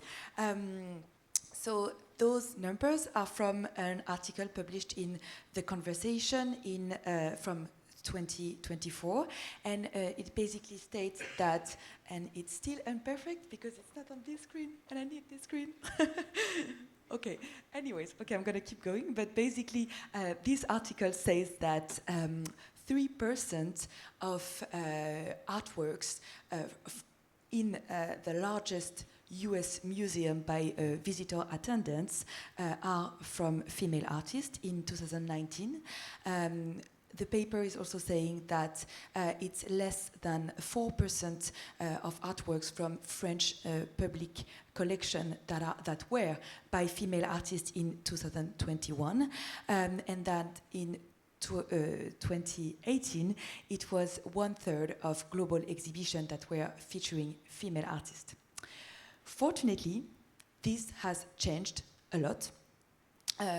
From like a Sotheby's report published in 2025, so last year, it says that actually between 2018 and 2025, between 50 and 54% of shows seen at Tate and MoMA were featuring actually female artists, and that on the same period it was approximately 40% of their acquisition.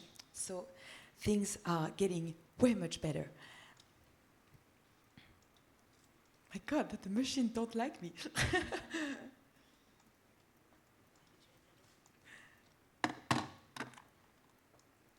Well, I also know the next by heart, but I want you to have it. Okay, anyways. It's also changing on the market. We recently saw like many record. I mean, the last record we saw were very often for female artists, but the record price for a deceased artist, except from the Salvador Mundi of Da Vinci, was actually $236 million for a Gustav Klimt painting, compared to $54 million for a painting by Frida Kahlo. And those numbers were from November 2025, so on the same period. So like the gap is like four times. And for living artists, the gap is also tremendous, since the largest price was for a piece by Jeff Koons, The Rabbit, $91 million compared to $13 million for like a Marlene Dumas. So we still have some gap to fill. And this is in this context that I will introduce you to Christian Levet, who is a former top hedge fund manager that started collecting about 30 years ago, and he got into the art world because he lived in Paris for his first job, and he was like wandering in the corridor of the Louvre, and was very inspired by what he saw in the Parisian museum, and started to collect antiquities and archaeology. And in 2011, he started a private museum to show actually his collection of antiques and archaeology. But everything pivoted in 2016 when he discovered the fantastic work of the women from the abstract expressionism movement, especially in a show in Denver dedicated to Hélène de Kooning. And the same year, he read the fantastic book 9th Street Women, that if you didn't read it, I really recommend. I'm very surprised, actually, there is not a TV show on that, because it's it's a lot of things happening. Anyways, he got very interested into like this movement and refocused entirely his collection around female artists and especially women from the abstract expressionism. In 2021, he rehung completely his palazzo in Florence, and I will show you pictures afterwards, with artworks from his new collection dedicated to women, and he opened it to curators, students, academics, collectors, like many different groups under appointment, and this had fantastic success actually. So it reinforced him in his wish to buy more work by female artists and to show it to the public.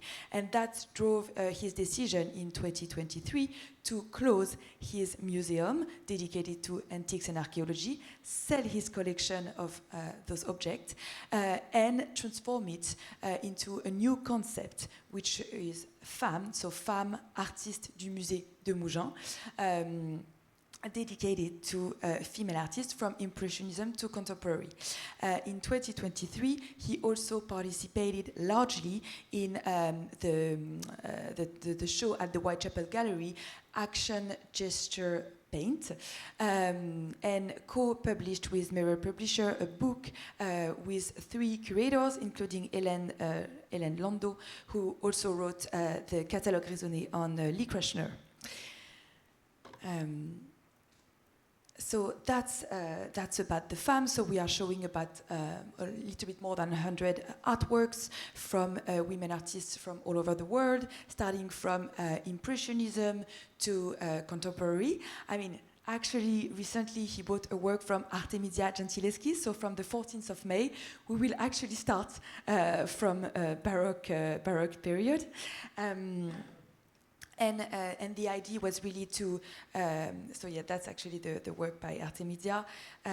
We have like, I mean, the idea was really to show basically to the large public the most important artist, female artist from the very large movement from modern era to contemporary, showing as well more emerging artists, but we are really trying to kind of balance that. So here we have, I put some works that are not yet on the walls of FAM, but that are going to be shown from the 14th of May because we rehang completely the museum. This is a very beautiful, actually, dialogue that the public will see. It's a work by Anna Mendieta in dialogue with a work of Carolie Schneemann that had a dream of Anna Mendieta, and that Mendieta was telling her in her dream to go and create with her body after she died, and then she traced like those hearts in the snow. So it's very, very large work, very beautiful. But anyways, like the mission really with FAM was to show to the public, to restore also the place that women artists deserve in art history, and to show it to the public. So it happened that we are showing it in Mougins because, you know, that's like where was his museum from, 2011. But we really hope to really like, to show to the public what they didn't see before. So what I wanted also to say is I think someone was speaking about taxes. So something I want to clarify is that I work for FAM, which is a private museum. It's not a foundation, and we do not have any tax deduction. And it actually cost a lot of money to run this museum. So I really appreciate also like the talk by Andrea that was mentioning, the challenge also of relying on only one individual, especially when you are like in a place like Mougins, which is not necessarily very accessible and which drives a lot of traffic during summertime, but in the winter it's way much more challenging to bring people. Anyways, so Christian has funded a lot of projects. Like, I actually put the numbers here because I actually love numbers. So, you know, it's like more than 41 exhibitions, 80 projects all over the world, like a lot of like different projects that I won't go into details. But basically what I wanted to show here is that he also, I don't like the word sponsoring, but he supported projects that are actually not tied to the collection. Like, for instance, the restoration of this work by Gentileschi 2 years before he bought actually a work from her. Recently we supported this podcast by Aware, which is now part of the Centre Pompidou, on 4 female artists that are not in the collection. We also sponsor often some art prizes, including this one by the Sovereign Art Foundation in South Africa. And we do not have any work from this artist in the collection, neither, unfortunately, any work from female artists from South Africa. We also invited a guest curator to curate temporary show during the winter, and as I said before, you know, during the winter in Mougins, it's not like the traffic is not huge, especially because we are really in a small Provençal, how do you say, like, you know, a small village in Provence, so it's it's very popular to Wes Anderson, you know, or like Woody Allen vibe, but yeah, it doesn't drive necessarily so much traffic in the winter. So next year we are going to show Luisa Gagliardi, who is a contemporary artist that we do not have in the collection. So we also want to not produce content, but to bring content also to the local people in a period of time, you know, which is a bit more dead. We also co-published 3 books with Merrell Publisher, each time with independent writers, to really to transmit the research we do with our research team at FAM to the public. And those are pictures from his palazzo that recently changed, because actually most of those work from the abstract expressionist movement are actually touring the US in 6 different museums between 2025 till 2028. So all those artworks are actually now gone in the US. But that's a space that you can visit actually under appointment, and I would be very happy to facilitate that if you want to. So that's all for me. I'm super happy to answer your questions. I put my email address here. Please contact me. Don't hesitate to contact me. And thank you, Adina, for inviting me again. I think we are. Thank you, Berenice. And now we move to questions.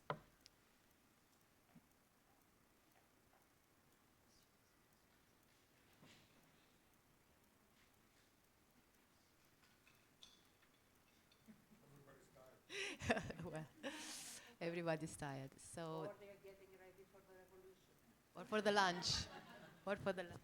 Then I maybe fill the void with a question. I have a question for Nadia, actually, in relation to the Thessaloniki Biennial as well, and all the principles that you've incorporated into the both funding structure and relationship with the government as well, and the museology, the navigation of that triangle, let's say. Could you outline also how this negotiation is going actually in relation to the biennial itself being a historical institution? It's the oldest biennial in Greece, right? Yeah. And it's the only one that is run by state. So exactly. What was the form of conversation that appeared in between of the people who used to specific forms of the biennial being run before? And when you arrived with these principles, so just what was that discourse that emerged from already existing forms of engagement? Well, discourse is a euphemism. It's a battle. And everything, if we want to be honest, is a battleground. Not only our bodies, but the choices we make every day. It's just that we are using all these fancy words to talk about them. But I love the word navigation because, you know, navigation is a very old and a very difficult art, first of all, right? So to navigate the different kinds of waters in questions like that is you know how Argo, the ship, was being made while the Argonauts were sailing. It was new at the end. It was being made while. So it was the same with the Biennale. Like in Bangladesh, in Greece, being a very small country, we have two biennales. They were founded together in 2007. I am involved with both, right? And the one is a private one based in Athens. It's huge now. By the way, Deloitte Greece is supporting it. All the major sponsors, benefactors in Greece are supporting it now. Its next iteration is going to be huge. The Thessaloniki Biennale is the underdog. It's been run by the state all its years. This made it very interesting for me. Can we still support state things that are happening with the help of the private sector, but also independent of the private sector? Let me tell you something. In Greece, the state is a form of the private sector. And this is where Documenta 14 failed. This is what they didn't understand when they did it in Athens. To deal with the state as if it is some imaginary, ideal entity is a mistake, circumstance. So whatever we do, be it the marriage between the two, it should be in a way that benefits the many. And I have to say we failed. We failed miserably in the sense that there were so many things that we wanted to do and we didn't have the money, the time, the woman power or manpower to do it, but we are still opening next week.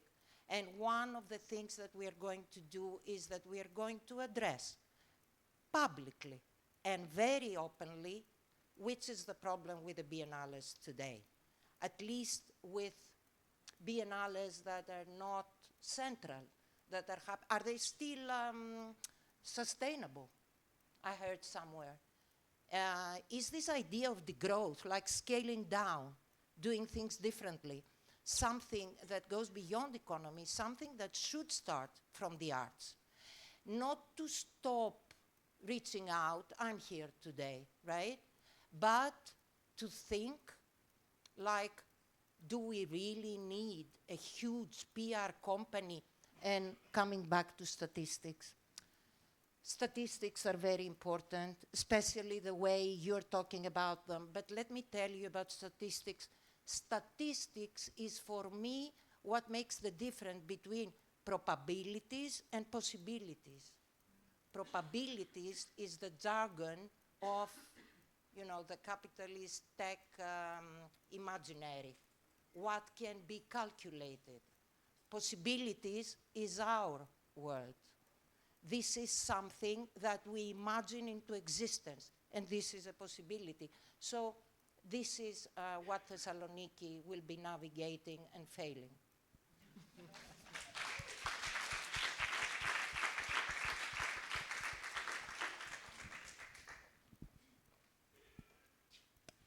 I have a question for Vladimir.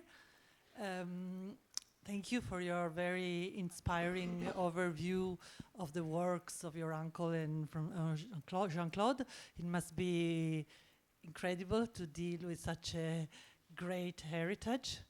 And I would love to hear a little bit more of what the plans of the foundation, Christophe and Jean-Claude, are for the future, and if you are planning to produce some other outstanding projects somewhere in the world of Christophe and Jean-Claude, of course.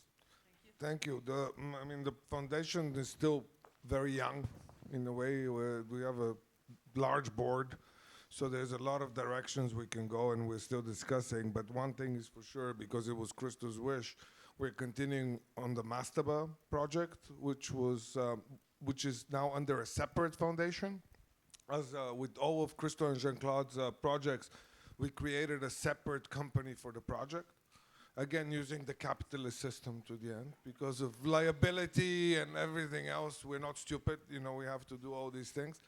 So the Mastaba project for the Middle East is the one that we are actively working. I'm actually going there to Abu Dhabi on the 12th, so to continue. And that has a very unique, it's a very different project for us because first it's a permanent project, and second it's an extremely expensive project. So we have to be very creative in the financing of the project. We have also worked with Deloitte in Abu Dhabi on the strategizing on the project, and with a lot of company. I mean, I'm sorry to interject a little, but you're talking about revolution, and we're sitting at Deloitte.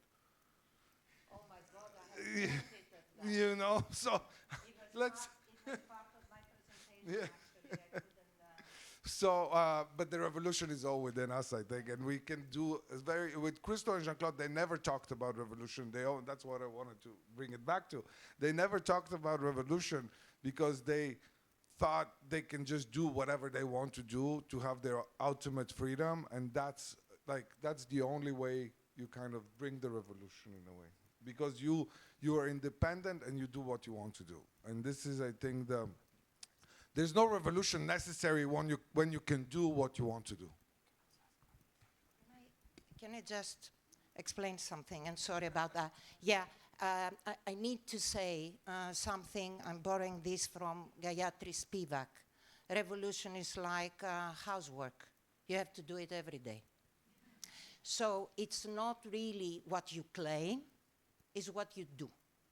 And yes, actually, I find, even though I'm overwhelmed by the size of the projects of the foundation, I am also very interested in the détournement of it. It's a very situationist technique, how you take something out of the capitalist world and turn it on its heels and make use of it, make use of the capital, make use of the ways of the economy. That's the revolution. But the revolution has to be addressed to the many. That's my point. And thank you, Nadia, and thank you, Vladimir. Another question here, maybe that we will probably. Yeah, I mean, you can't have revolution without inhabiting spaces like Deloitte. So that point was a little bit cheap. But the question that I have for Nadia really is how did you, these projects that you do on almost no budget whatsoever, I'm really interested in them because they're the things that's where the change actually starts to happen. It doesn't happen with this huge, the gates in Central Park. It happens with nothing. And it happens with the sort of the liberation that nothingness allows for. And I want to ask you really, what is the future and the stakes of those kinds of projects? Well, I don't want to romanticize it, obviously, and I don't mean to absolve governments or the wealthy from what they need to do.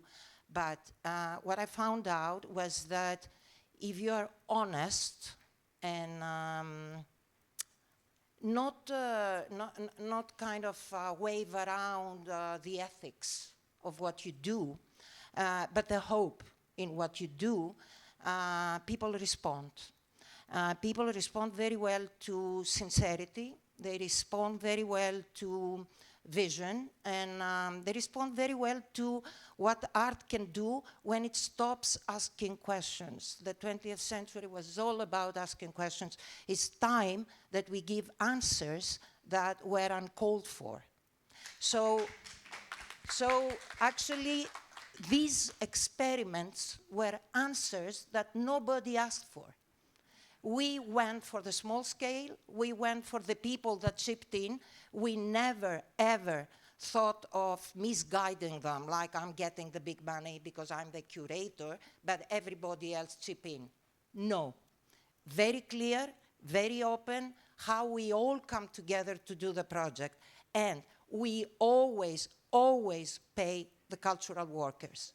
There's a whole small economy around the arts, and we have to be very, very respectful to who needs to make a living from this. And I would rather go, the Thessaloniki Biennale doesn't have works coming from abroad, sorry, because we didn't have the money, because we wanted to put the money to the people working for us for the Biennale, pay them better.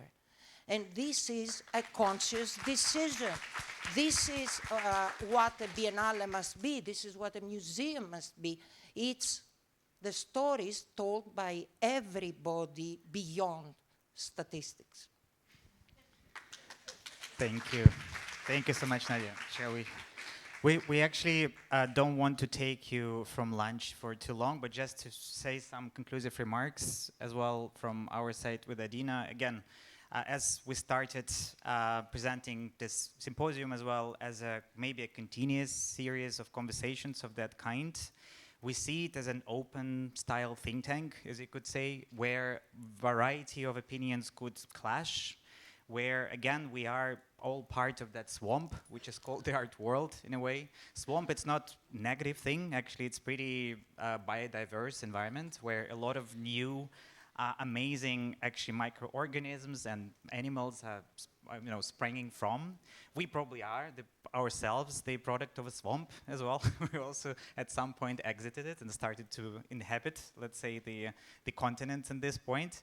And we would like to continue this conversation in this form. I don't know in which form we'll continue it, but I do believe it's very important to be all together in here and talk about the issues actually that sometimes are being hidden indeed by statistics, by numbers, by specific jargons, by specific words. It's very important to challenge the terminologies. It's important to challenge the words of what we call actually the way of production of culture and continue all together navigating that very narrow strait that continues to narrow down in between of the monsters of the that continue basically to squeeze the amount of the freedom that could be going into the artistic project development in this way. And both strategy and anti-strategy in that sense have space in this way, in this conversation. Thank you, Denis. Now, very quickly, we'll have Giovanni Gasparini joining us as the rapporteur. I think he'll be very fast.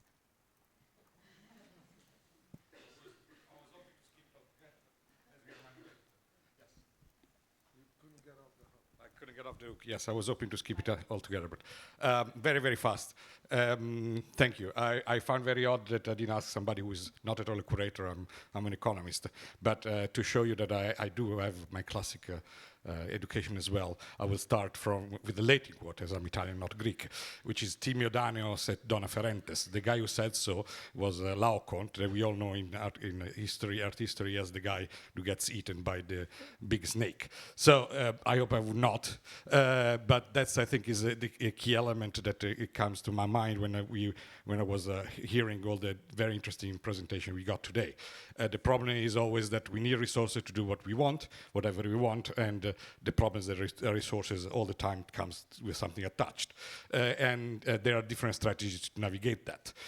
So what we have seen is a very interesting display of different way of navigating or having the resources for in order that allows us to navigate those.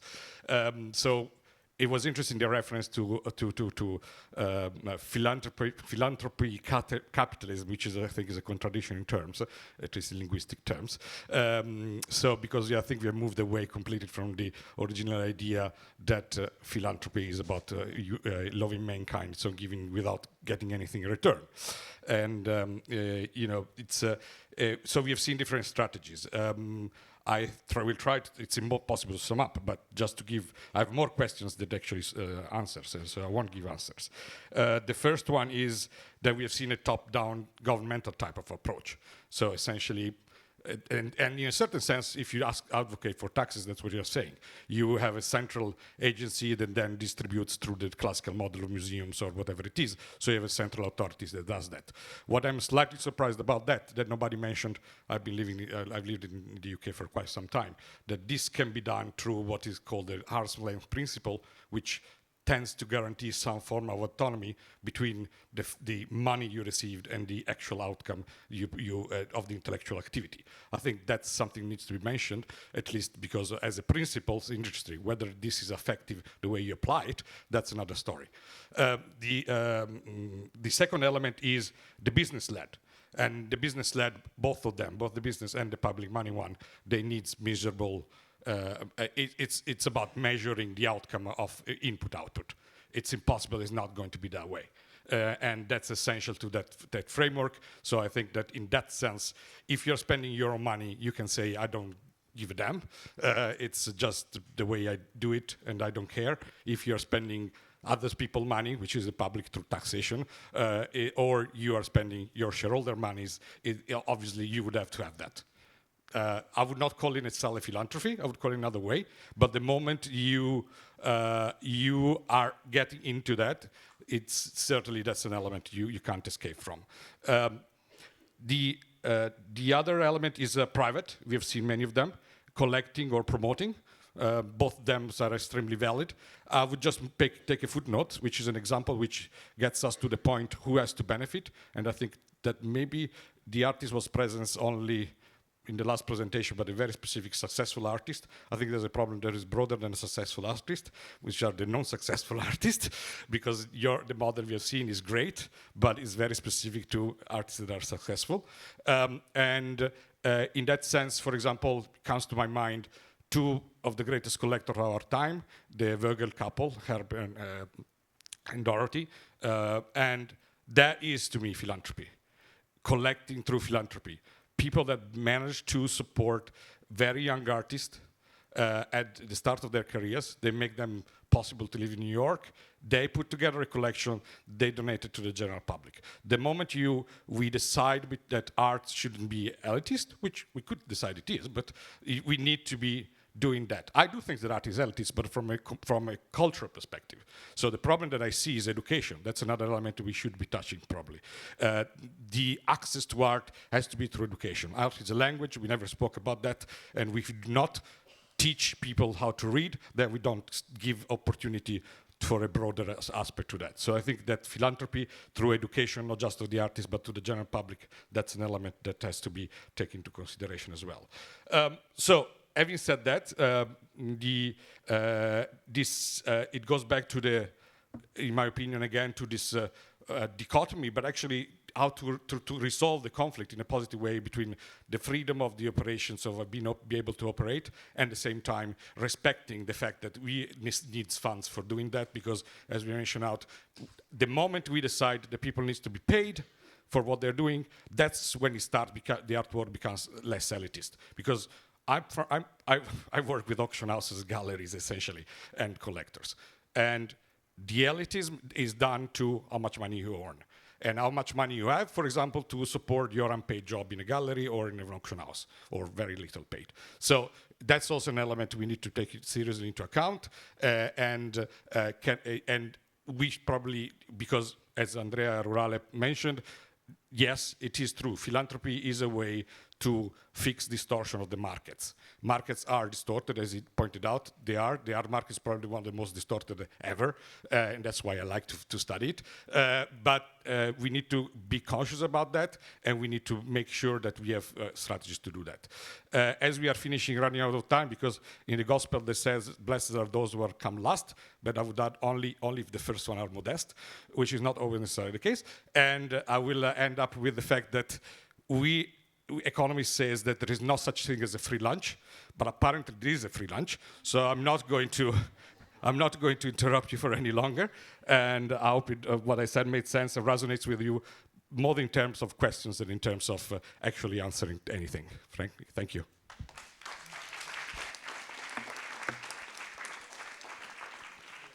Thank you, Giovanni. Thank you, everybody, for being here with us today. I think we are closing now this symposium. And as Giovanni said, we do have free lunch. 1 second. Thank you once again, everyone, for being here. And Obretta wants to say something. Yes. Thank you. Sorry, very quickly about the free lunch, because I'm sure everybody's interested. Huge thank you to everyone. I know Roberta is down there. I'm sure she can point us to the direction of the. Is that in the church? Yes. So we have an amazing treat today because there's a beautiful church that Deloitte uses as an exhibition space. And so today we're going to get to visit and we're going to eat in it. So 2 wonderful things. Thank you again, everybody. This was fantastic. I really, really appreciate all of your contribution. Thank you.